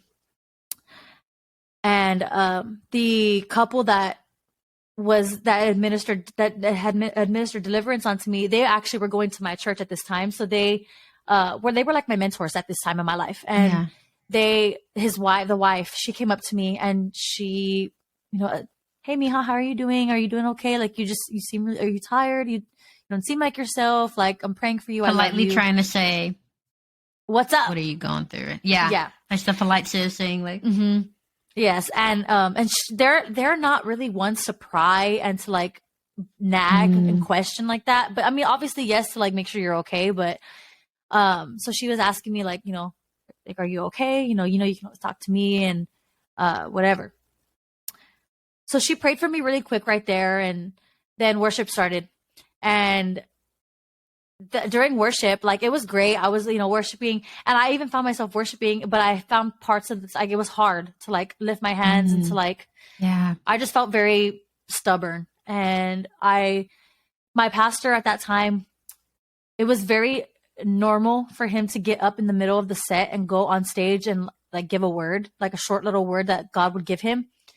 And in the middle of the worship set, it was so crazy. I was like, man, God really looks out for us, because my pastor had got up, or the pastor, he's not my pastor anymore, but the pastor had gotten up onto the stage, and he was getting choked up because he was like, this is really hard to say because it's very heavy, but there's a spirit of suicide lingering in this sanctuary. Chills. And so I was in the back, and I was like, I literally stood there and I was like, is it you, brother? Like, I don't, so I was, but I knew, not me. I knew it was about me. I knew it was like, that was something that God was trying to get a hold of me in that moment. But you did the thing where you like moved around your head, like, yeah, I was like, and I was crying. I was sobbing. I was sobbing at this point. And I was actually on the ground. I was like on my knees, like crying. And so I heard him say that, and I was like, God, I know this is for me. Like my ears are open. I'm listening. And so I don't remember what the word was. I just knew it was for me. And God did his thing. That pastor spoke the word, and I received it gladly. But it was a word I knew saved me from ending my life. So after church, my mom called me, and because my mom was at my church I'm at now, she was still there. So she called me, and she was like, hey, we're going to eat, blah, blah, blah. So come meet me at Cheesecake Factory. And I was like, oof. I was like, I can't pass up a cheesecake. So I went. I was about to say, you told me we were going to Cheesecake Factory. Especially after a long morning I had. So I was like, okay. Yeah. And I didn't want to be around people because, I mean, if you've ever been into a really deep spiritual experience like that, you want to sleep. Like, you just want to do nothing. So I wanted to go home and sleep, but I was like, but I know I need to not go home. Like, I know I need to go. So I went, and I was with my mom's friends from church and people that know me. Like, they've known me because I was going to that church before. So everyone's like, hey, Megan, how are you doing? Whatever. And I was just like, I'm good. I'm tired. Yeah. Then the pastor texts me, and he's like, hey, do you have a minute? I want to talk to you, whatever. I told him I would call him when I got home, so I did. When I called him, he asked me, he was like, I know this is really personal, but was that word that the Lord gave me today, was it for you? And I was like, in case you didn't get it earlier, I'm going to make it a little more. I know. I was like, yes. And because he had kind of asked me like to check in, because he was a single pastor. So it was really easy for him to be personable with people in the church. And so I was very close to him in like the spiritual head aspect. Like, I trusted him with a lot. So he was very open with asking me this question and talking to me and being personable. So I told him, and he started getting choked up because, you know, I had known him for a bit and he learned a lot about me. And he knew I went through quite a bit, like with church and stuff like that. So he was like, I know God just wants you to know that your life's not, it doesn't need to end now. There's so much that he has in store for you, and there's so many places he's going to take you. Come on. Like there's so much you haven't lived in the fullness of what God has for you. And Yes. I think that was something that I was longing for. I was looking for those words specifically because it felt like it felt like there was parts of me that was like, this relationship is where I'm going to be the rest of my life. I'm going to be miserable for the rest of my life. No one else is going to love me like, or at all. I never going to love anyone like I love this guy. But tactics, the enemy will do anything he can. He will use little things like that to keep you bound and not be able to set you free, to get set free. I really just want to say two things right now. Like Go ahead. One, I just incredibly amazing that he called you or asked you to call him, because it can be so uncomfortable when the Lord leads you to say a word or to reach out to someone or to pray for someone or to walk up to someone. And they can be like, because like, Lord, I can pray in the privacy of my closet. Please don't make me tap that person on the shoulder. But like, for real, I just think that it's so important to highlight right now that if the Lord asks you and is leading you to, and I'm one to talk because like, this is something that I too need to grow in more. But if God is leading us to step in, it's because it needs to be done. If the Lord is asking us to bring up a conversation, if the Lord is pulling us to say, hey, you look a little tired. Are you doing okay? Or like, how's this going? Like, is there anything that you need right now? Because like, we are naturally not prideful, but like it takes a lot for us to admit that we need help. It takes a lot because we don't know how to say, I'm really struggling mentally right now. Right. Right. I'm in an uncomfortable, I was wrong, but I love this person, but I don't know what's going on. Or I really need help right now. I don't have any money to eat. Like that is a lot. That's really scary to admit. But when someone comes willingly wanting to help you, it softens it, you know, because you weren't going to walk up and say that word was for me.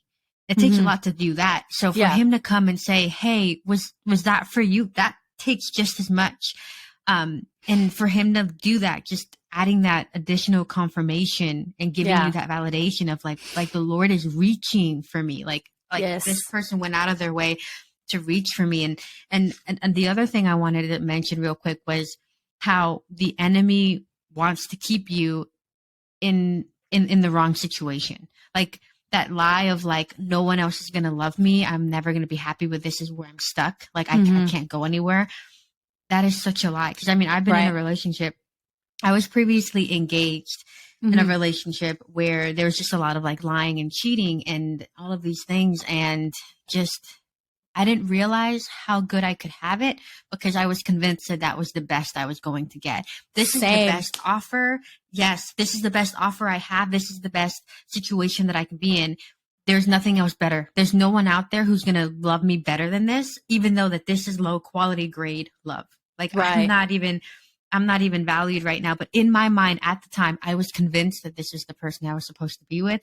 I was convinced that if they left me, I'm not valuable. No one else is gonna care about me. And it took so much for me to want to fall in love with myself, which is hard on its own. But then when someone else comes around and shows you what kindness and love and gentleness looks like, and you're baffled because you're like, I went this entire time believing that this was the best that I was going to get. So for anyone who's listening, for anyone who finds themselves in a relationship right now and you're not happy, like you're struggling, you're finding yourself in more and more arguments, I really encourage you to sit for a moment and realize your value in God's eyes, right? What does scripture say about you as a woman? That you are important, that you are cherished, that you are loved, that you are wonderfully and beautifully made, and that you are to be taken care of, that you are to be honored and loved.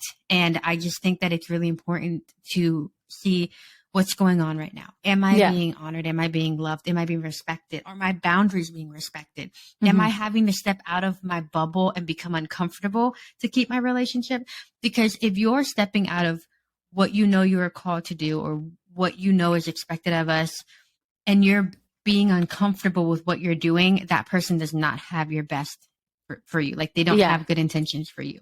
Yeah. I hate to say that, but no one who truly loves you would ask you to step out of your comfort like that or disrespect Right. what you've made very clear for yourself. I think it's very important to like set up that expectation now and say, okay, I know, or like, even if you're trying to better yourself, if you're trying to go to college, if you're trying to get a job and they're talking down, it's one thing to say, oh, the schedule doesn't allow it. Let's see if we can maybe find something else. But if they're telling you that for what, why do you want to do that? Like, you want someone who's going to cheer you on for all the things that God has for you and who will pray for you. And if you are being separated from your friends and you're being told all of this stuff and you're being convinced that they're the only thing that's good for you, something's not right. Because the only thing that's good for you, without a doubt, is the Lord. The Lord is never going to fail you. God is never going to break his promise. But we're so imperfect that we can't put all of our eggs into one relationship, into one basket, because it's going to crumble. So I love that you said that, because taking that opportunity now, that like, if you're listening, like, I just really encourage you that like, pray that when God reveals to you, you know, what your relationship is, what it's doing, is it good? Continue. But if you're uncomfortable and your mental health is struggling, now it's one thing to have your mental health struggling and have nothing to do with your relationship. It can have nothing to do with your relationship. But if you are looking and thinking, this is the best that I can get, that's a lie from the enemy. Because God, like the gift of singleness is beautiful. The gift of singleness is something that God can truly grow you and develop you. Like, I truly believe that when you're single and only focusing on yourself, there's so much beauty behind it. There's nothing wrong with being single. That should never be you should never be afraid of being single, because God can work in that and he can grow you and develop you and then provide for you an incredible person. So again, like, if you ever find yourself in this situation, or you're hearing Megan talk and you're like, that sounds a lot like what I'm dealing with, I just really encourage you that you seek the Lord and anchor yourself in him right now and just say, like, God, am I in this situation also? Yeah, that's good. And then also, if you like find people that are not at a higher level than you, but are a little further along in their walk, that have walked with the Lord for a longer period of time, that have that wisdom that you trust. Because at that point in my life, I had people like that, but I was running from it badly. And that's all I needed. I needed people to be able to come alongside me and be with me while I was hurting. And the enemy kept me away from that. So if you have people that can like come alongside you and help you not make these decisions for you, but kind of help you realize, like, hey, maybe this isn't the best thing. Because another thing I will say is, if you're a person you are with is separating you, like if you have to keep your relationship with them separate from your relationship with God, then that is a big no. Like your relationship with God should come in between your relationship. Like, it should be in the middle. Because a message that I heard sometime last year, or at the beginning of this year, it was from Sadie Robertson. I don't know if you know who Sadie Robertson is. I love her. Yes, love her. Yes. Slay. Duck Dynasty. yes. So she spoke a message at Passion this year about how we shouldn't separate our personal life from our spiritual life. It should all come together. So if your relationship is separated from your spiritual life, then it's probably not going to be a good relationship, and it's not a relationship you should be in. So that's just something that I have to like always put in my head. And especially with like dating my boyfriend now, so awesome. And he loves the Lord with his whole entire heart. And it's very different. It's very weird to be in something so healthy, because I'm like, how do I communicate? This is nice. Yes, for real. So yeah, I have to say that is something that I had to get used to. Not to start talking about our boyfriends, but listen, one thing I want to say is that God had to highlight something that was not okay in me. Was my boyfriend is non-confrontational, and I did not know how to handle that. I had no idea that was an option. So he's the type of person that I can literally say this and this bothered me, and he'll say, "Oh, I'm so sorry. Thank you for bringing that to my attention. Like, I had no idea that made you feel that way. I will adjust." I've always been ready to throw up hands, not physically, but like I've always been ready to like argue. Like, Yeah. I used to think I was going to be a lawyer because I loved it so much. Dang. And God had to literally show me that, like, things can be resolved without arguing. Why are you arguing? Because, like, he won't. He will not. He's the type of person where will listen to what you have to say and will communicate back. And if he doesn't agree with you, he'll just say, "Oh, why do you feel that way? Where is that coming from?"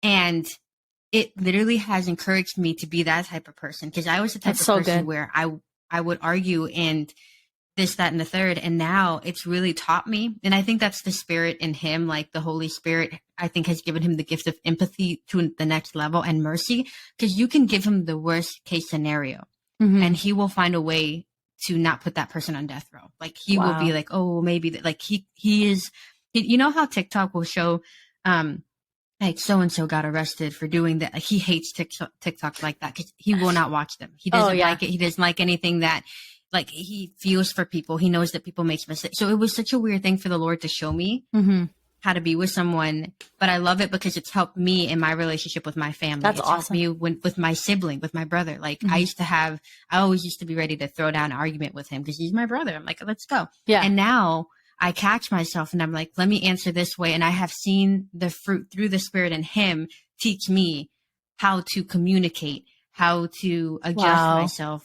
And it's been beautiful versus my previous relationship. So again, it's like you said, learning how to be with someone who isn't trying to hurt you, who truly wants the best for you and is like, and has a heart for the Lord, because you'll see that in their fruits. What they produce is what they have in their heart with God.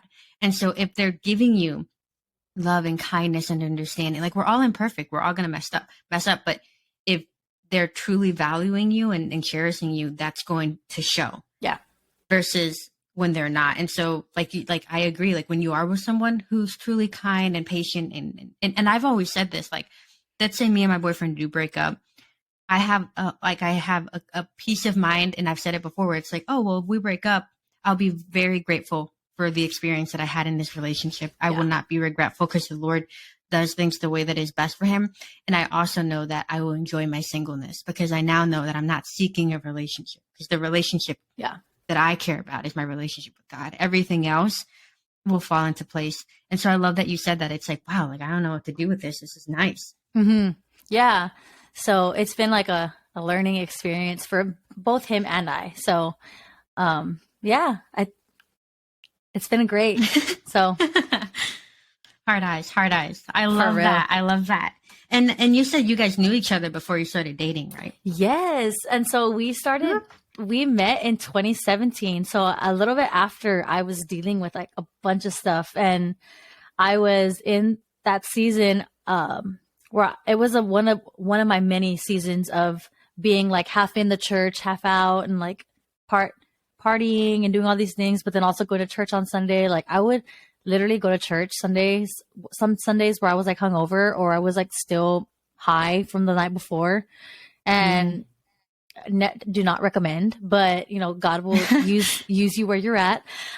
He will do what he will. But yeah, so we met in like my party era, and he was also he was a partier also. So we were on the same level, but then I was very involved at the church. So he was never like, there's some people that I would invite to church and they're like, oh, but you party and you go to church? Like, that's cool. Like, let's go to church. Like, but it was like a trendy thing. It wasn't, I don't know. But he would come with me. He would come with me to church, and he has a whole other testimony as well. So it's like, he found so much peace and comfort, like coming to church with me. And so we were going to the same church, and then we stopped talking because I was trying to do a bunch of other things. I wanted to be with somebody else, and I don't know, it just was bad. Yeah. And then we ended up meeting. So he went to college and did all the things, and he's an educated man. And then he has a master's degree. And nice. I was like, okay. And so then he came back from college, and he wanted to go to church because he had been like drinking and partying and whatever. But he was like, I just want to go back. Like, I want to feel how I felt then. So he started coming back. And so I was in that season in the summer. It was last summer. He was coming back from college, and he what's it called? My scatterbrain. He was coming back and he was like, I'm gonna go to church. And so I was in the season where I was like trying to find another church because I was like in and out of churches, finding a home church. But then the Lord had really humbled me last summer and was like, again, with the whole church hurt thing, he was telling me, if you do not resolve the way that you receive things, like the way you receive criticism, if you truly don't learn how to deal with accountability, you're going to find the same problems and the same issues in every church you go to. So I went to a conference in the summer last year where God really set me out, and he was like, I've called you to something so high. Like I've set you apart. Like you are a follower of me. Like you have been set apart, and I'm trying to do that in you. I'm trying to truly set you apart. And so, when you were talking about like speaking out, like when God gives you a word or when God gives you something for someone, that weekend I went to this conference. It was in Florida, and during worship that one night, I was like praying and I was like shaking for some reason, but the Lord had put in me to give a word to a girl that was in front of me, but I didn't want to because I was like, I don't know her. That's weird. I'm scared. And so I was like shaking and jittery. And then when I finally gave her the word, all of that ceased. I was just like fine, and I was at peace, and I was so at peace with it. And she literally told me I needed to hear that. Like I know that God needed to deliver that to me. And so the Lord had really showed me like, you are obedient in this. So like I'm gonna honor you in your obedience. So continue to be obedient because I'm taking you somewhere you never thought you'd be. And so that came with all of that. And then it came with like, I need you to, go back. My best friend and me and him were going through a bunch of stuff at the same time, leaving church, and we were going to churches together. But he told me, he was like, hey, God's calling me back to go to live the life. And I was like, why would you go back there? Like we had both been hurt there. I was like, why would you go back? And he was like, because God said like, I need to. And he's like, and I think that you'll end up back there too. And I was like, no, I won't. Whatever. No, I won't. And God told me I have to go back. So God was like, there is just things that you need to mend. There are relationships that you need to mend. There are things that you need to kind of, things that you were bitter about, people you were bitter to, that you need to kind of be there to not get over it, but to go through it and to get over it, I guess, in a way. And so I ended up going back. My first Sunday, I was like, I'll just go. Because I had this part of me that was like, everyone hates me there. No one wants to be around me. Like, I don't even like these people. Like, I guess a little bit of bitter tendencies still. And I went back. My first Sunday was sometime in like June or July. I think it was in July. And my boyfriend was sitting right behind me. And it was both of our first Sundays back at the church. Oh my goodness. Yeah. So then God gave you someone to go back with.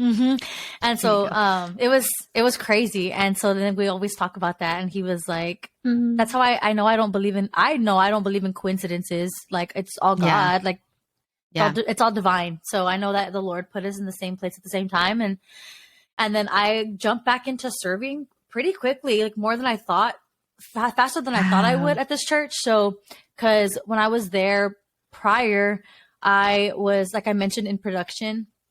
I helped lead out the production team at one point.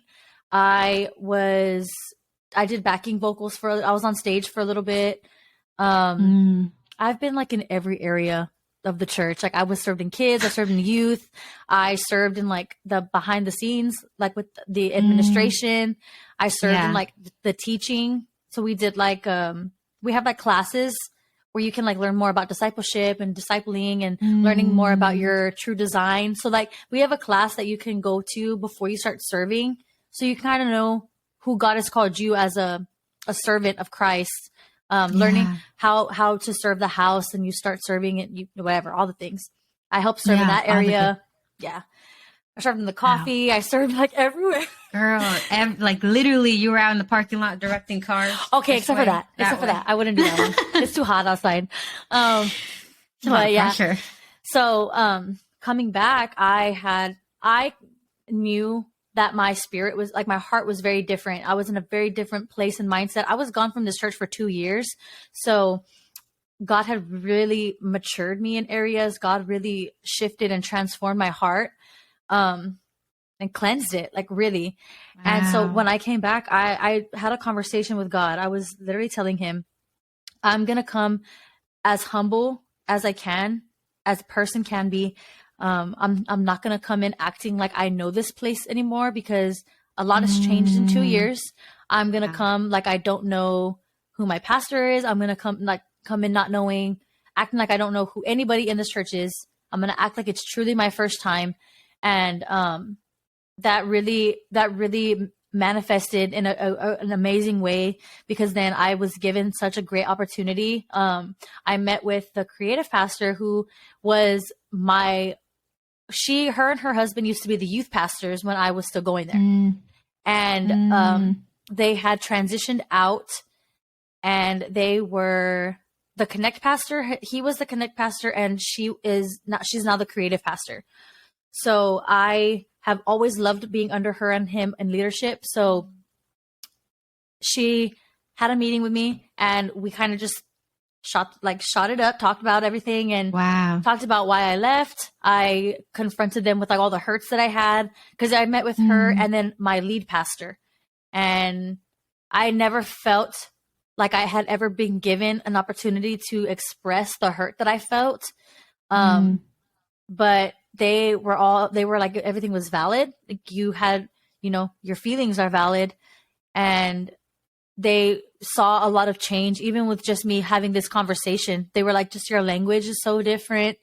And then I started serving. I met with her again, and she was like, I have a position that like, I kind of made for you, because I want you a part of the team, which the creative team is like my niche. That's where like I just feel like I flow, and I am, because again, I'm a graphic designer, and I started doing graphic design because of the church, like because of this church, and with my brother, and she was like, I value your opinion and creativity. I value, like, I know that you're creative. I don't ever have to explain anything to you. You just get it. You just know.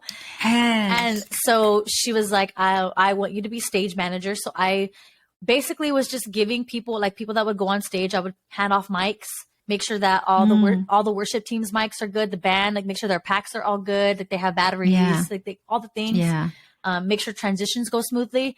And, so that's like my job right now. But, we've been in talks, and, there's been a lot of transformation happening within the team. And so, I actually have a meeting with her on Monday, and there's like big things happening. So I'm like, let's go.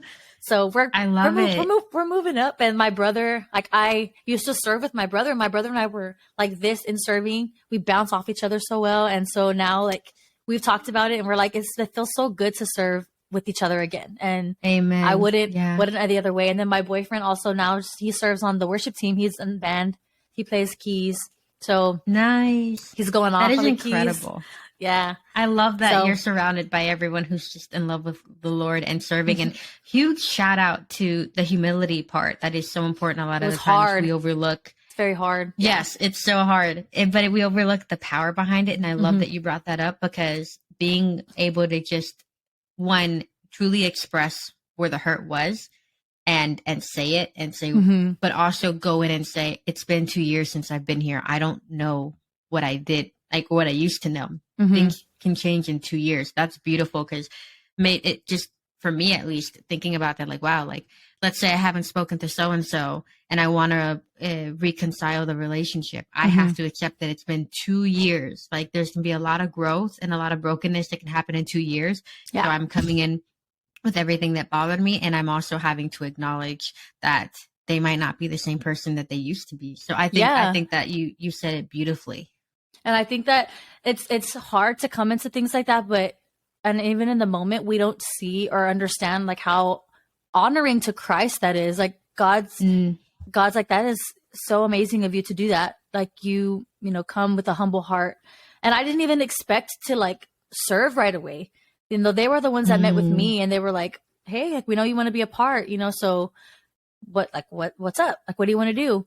And it was just great. I don't know. And then even now, like coming into it, because I've noticed with serving, I still kind of have some mindset from when I used to serve a couple years ago. Because when I left this church and I went to another church, I told myself I was going to give myself a good year before I started serving in a church again. I wanted to fully just receive. I wanted to just be at church on a Sunday, not be there any extra days. I wanted to just be there on Sunday. That was it. And that wasn't anything because I just didn't want to serve, but I felt like I needed to heal still in some areas. And my leadership was kind of jaded. I felt like I was jaded in some areas, and I didn't want to project anything onto people when I was serving. Like I just didn't want to have that heart. And so God really worked in that whole like 2 years that I wasn't there at that church. And coming back, even now, like when the creative pastor had brought this up to the pastoral staff, like, hey, I'm going to have Megan. I want her to like be like basically like my right hand. Like I want her to be my right hand on the team, and I want her to help me out. And some of them were like, are you sure? Like, you think that's a good idea? Do you think maybe we should have her somewhere else right now? And she's like, no, I think that I'm going to put her here. So they're like, okay, you know, so we had, did that, and it was great because then even 7 months later, wait, was it? No, maybe like almost a year later, we have our annual women's conference for my church. And so I had the honor. Yeah, girl, one of these years you're going to have to come fly out and come over here because I'm not even kidding. Don't even joke about it. Cause I will. Like I would, I got a friend. I'm going to go see the friend, and I'm going to a convention. Absolutely. Yes. I'm rolling up. It's amazing. So actually we have it. It's in May next year. So perfect. Lots of time to plan. So and May. And I've never been to Texas before, so this is great. Yes, I have to send you the dates because we already have dates. So I'll send them to you after this. Okay, awesome. And I'll send you the videos I was talking about. Yes, and so I had the honor of hosting. So we had the amazing privilege to have Upper Room come play and sing. Yes. Stop. So it was amazing. I was like, oh my gosh. But I was the one that got to host them, like be with them, make sure they felt comfortable. Wow. And so my creative pastor had told our conference is called Breathe Conference. So she had told the Breathe team, like, hey, I'm going to have Megan host them. And all of them were like, yeah, it's a perfect job for her. Like, love that. Yes. Like she'd be perfect for that. So it just, that's like, I think like a confirmation to how much I've transformed and how much God has really changed my life. Wow. Even in these amazing. last couple years. Cause I'm like, he wasn't done. He wasn't done. Like that is incredible. That is truly the Upper Room, girl. I would have been fangirling. I was trying not to. I'm like, I have no self-control. I don't know how I would act, but that's such a blessing. And like, wow, that's incredible. And it's amazing to see all that God has done in your life. And we didn't talk about it, but I'm gonna bring it up real quick. I don't know how much time you have left, but just real quick. I know you talked about living in your car for a little bit and then couch girl, hopping. I didn't even talk about that. Yeah. Let me tell you, notes. Yeah. Love that. If you want to jump into that real quick, just in case if there's anyone who is currently going through that, like feel free to talk about it and all that stuff. So I had mentioned a little bit about my dad. He and my mom split up in 2016, and it was shortly, maybe 2 years after that, he ended up finding a girlfriend, and he had dated her for a while. They're still together, kind of unfortunately, but I didn't know much of their relationship in the beginning.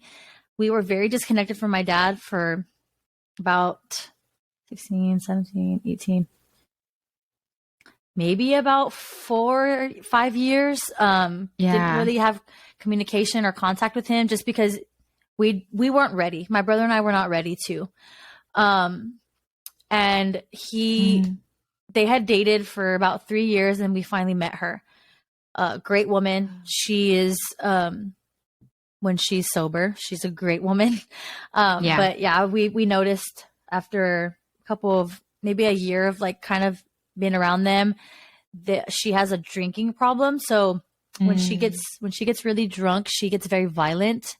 and it's not good at all. And my brother and I have found ourselves in that position where we were like there when things were happening, where fights were occurring, and things were just going haywire. And my dad, we were living with my dad at this time. My dad had found the courage to like ask us to move in because he wanted to be with us. He wanted to like rekindle those relationships and to like fix the things that he broke, and which he knew he did. Like he was very keeping himself accountable for those things, for his actions and stuff like that. And so we decided to move in, and we found ourselves in those situations where we were in between like these fights and stuff, and it was very uncomfortable. We didn't grow up in that. My parents never fought like that, so it was that was new off. Yes, especially, and I think like no one ever talks about that stuff as an adult. I think it's not very like normal, or it doesn't really happen much, but it happens. And I've never really heard people talk about being in the middle of domestic violence and like that kind of stuff as an adult. Like it changes. It hits like a different way. Especially because you're saying pun it from intended. The perspective. I said no.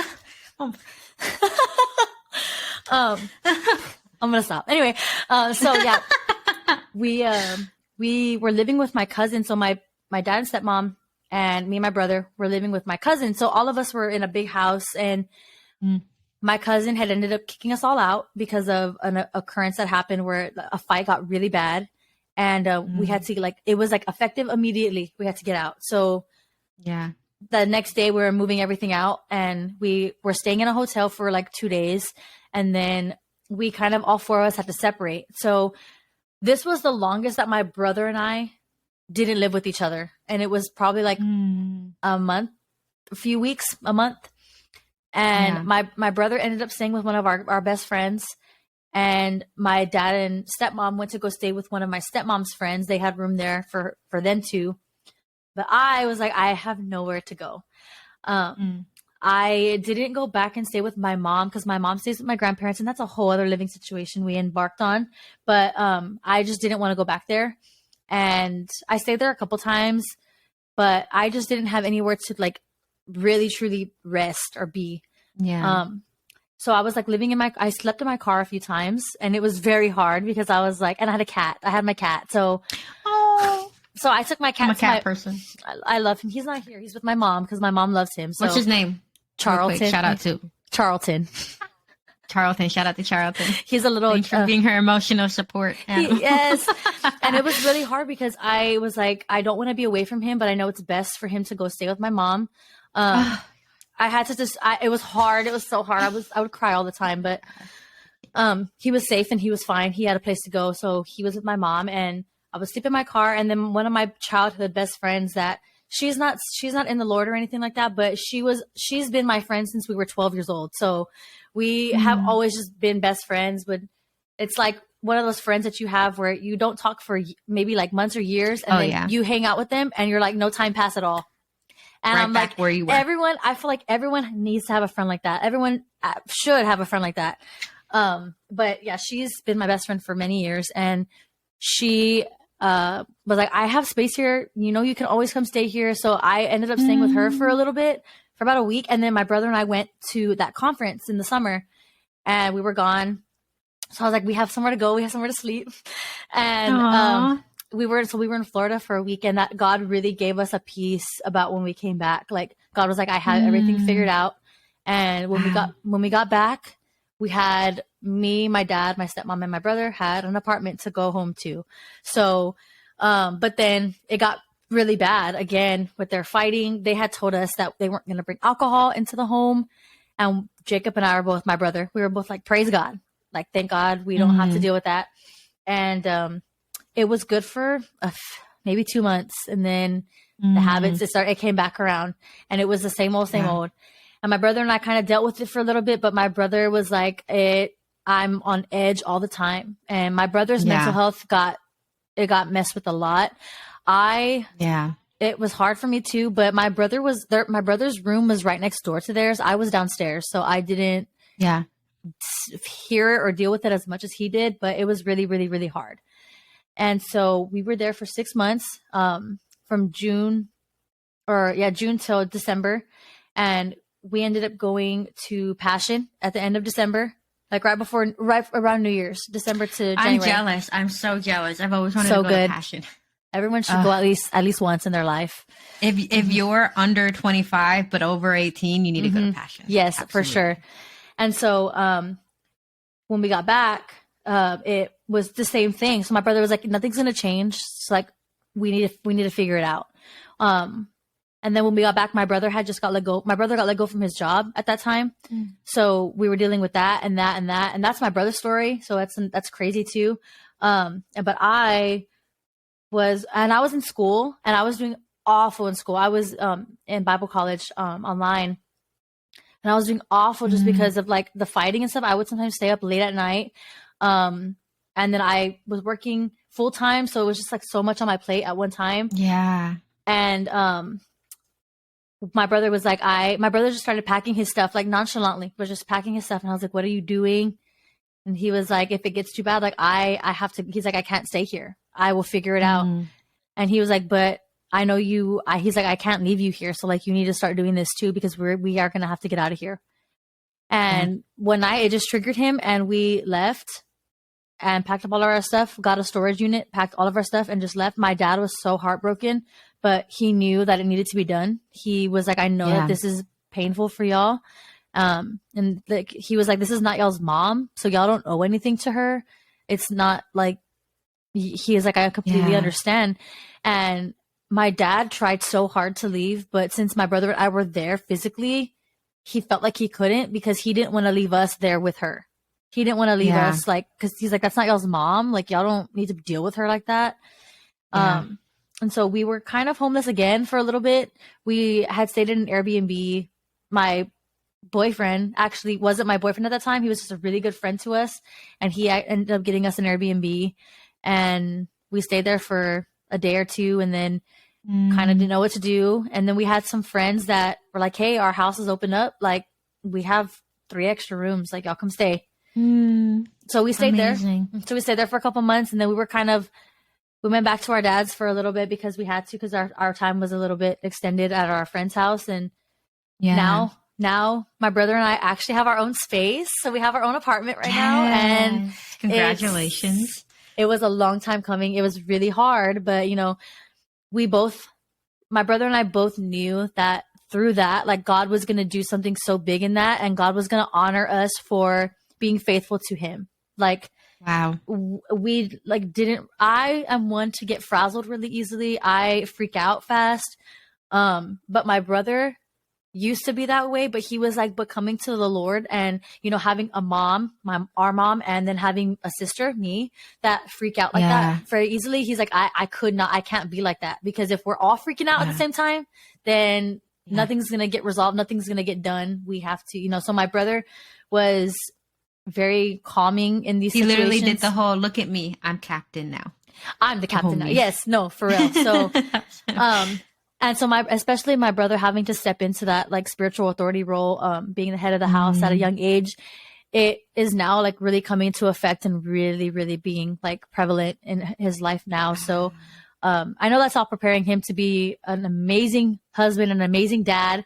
So I'm really excited for when that day comes and I get an amazing sister-in-law. But I know that these are all these things they were all for purpose, and it was not just growing me in as a person, but it was really, really making me like, okay, I have to really trust in God on these things, because I can't trust in myself. I can't trust in anything of the world, because everything changes, everything breaks away, but God does not. So I knew I had to, really, especially like everything I felt was a build for these moments, because if this would have happened maybe like 3 years ago when I was in the middle of that relationship, where the older boyfriend, I don't know, I probably would not be here. But God really had to use even those situations. Like, that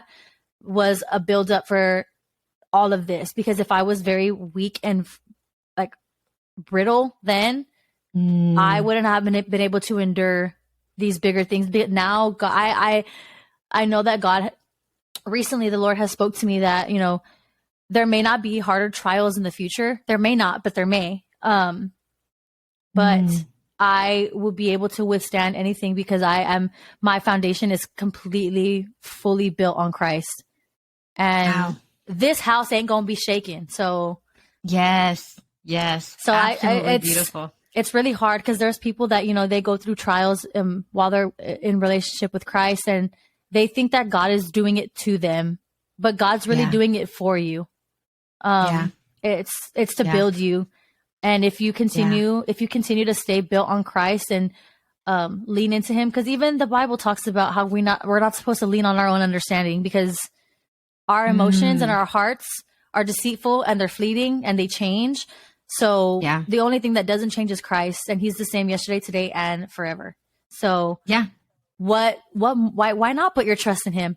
And my brother and I always talk about, like when we die and we go to heaven, like if we do die and there is no heaven, I mean, like, because we can't see Christ, we can't see God, we can't see heaven. So if we die and there is no heaven, then I was like, okay, like I just missed out on heaven, like whatever. But if we do die and we don't live this way, and we know whatever, we're not in right standing with the Lord, then we don't want to be damned to hell. So we're like, we want to go that way if there is, you know what I mean? So I think that's just like I can relate.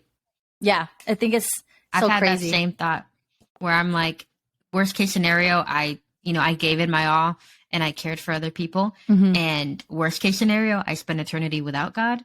And that sounds horrible. You know, like I heard someone say once that, like, what if hell isn't just fire and all this stuff? What if it's God's not there? You don't have that anymore.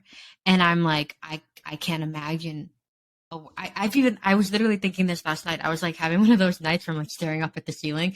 And I was like, there was once a time in my life where I never even thought about God, where I didn't pray, where I went every single day doing my own thing. And now I can't imagine a day where I don't include God, where I'm not thinking about, literally, like I'm constantly thinking about him and like, how can I do this? And it's like, there was once a time in my life, and it feels forever ago. It feels not realistic, but yeah, like I agree. I think that worst case scenario, you're separated from the Lord and you're in hell, and best case scenario, you get to be with him for eternity and you get to continue to know his love more on one-on-one. But oh my gosh, like that was just so beautifully said. And I love like this is an incredible episode of what God has done with my pain. Yeah. Like everything that you shared here has just, and I'm so incredibly excited when this gets published and comes out. I'm definitely going to let you know. I'm going to be like, girl, it just went live. Yes. But before we get off, I do want to say that Megan is on TikTok. So if you want to drop your TikTok handle so they can go pop over there and see what you're up to. It is Megan. Oh, actually, what is it? I don't even know what it is. Let me figure it out. How do you log in? It's just on there. Oh, it's Megan Rae Herrera. So it's just my full name. Will you be able to see my name right here? Where is that? This thing? Yeah. Okay, so it says, it doesn't have your middle one, but it's your first and last so name. it's gonna be Megan, and then my middle name Rae, and then my last name. That's my TikTok handle. Okay, I post perfect a bunch of random things on there, and that's also my Instagram handle too. So y'all can go follow me. Yeah, I definitely say go give her a follow and check out all the great content she's giving out. I'm funny. I'm funny and cool. So funny. I feel like we're the same person, but not the same person. Dude, I know. I'm just like, low-key, I'm going to ask her to be my friend now. Yes, we are friends. Yes. Yes, I have your number, so good luck. Can't block me. I'll just use someone else's phone number. But with that being said, I have been so incredibly blessed today to have you on the podcast, and I'm so grateful. I know that I truly do pray that God blesses you for your willingness to even share your testimony. Yes. The Bible calls us to tithe, but sometimes tithing is not just in currency. It can be in your testimony. It can be in your time. It can be in your gifts. So I'm just incredibly grateful that you took your time, your voice and your testimony, and you gave it. And I just pray that God returns and rewards you. Not that we do things for reward, but I pray that God's favor is over you, and that his, blessings and rewards continue to come after you, because your willingness. And it literally says in the Bible, as long as you're willing and able, like God, and, seek out his righteousness, everything else will be added to you. So I really do pray that is all that you experience and live with anything that comes your way, that God just continues that blessing and everything over you. Like, again, I'm so grateful. But with that being said, I've already stolen. I've stolen 2 hours of your life. But good thing you still get to stay up a little later than me because you're an hour behind. But yes, I'm so incredibly grateful. Tomorrow is Sunday, so if you have church tomorrow, have a great time. Yes, go worship it up. Thank you. Yes, thank of you. course. Yeah, I'm right there. I have like an assigned seat at church. Like, I'm the type of person where I book it. My boyfriend hates it because, like, I start to get, and I do get a little snappy. I'm like, I gotta go. If someone's sitting there, and then I'm not one. It's not my place to be a little upset, but I do because, like, I don't know. It's my comfort zone. Anyways, again, thank you so much, Megan. I'm so grateful for you. And I definitely want to have you back again sometime because sometimes I do episodes on topics. And so since you've already shared what God has done with your pain, maybe one day I'll hit you up and say, like, how do you feel about talking about this? And then you'll come in. She wants me again, you guys. Yes. Yes, I definitely do. Yes, this was awesome. Thank you so much for having me. I receive everything you said. You are so awesome. And I know God's going to like abundantly bless you because of your obedience to doing this. Like God is, I bet God is using this. Like God is going to use this. I know he will. So I truly receive it. And to anyone listening, I just pray that this has been a blessing and that this has, if anything, given you at least one piece to add onto your walk with the Lord. But all right, with that being said, we're going to go ahead and end the recording here. Bye.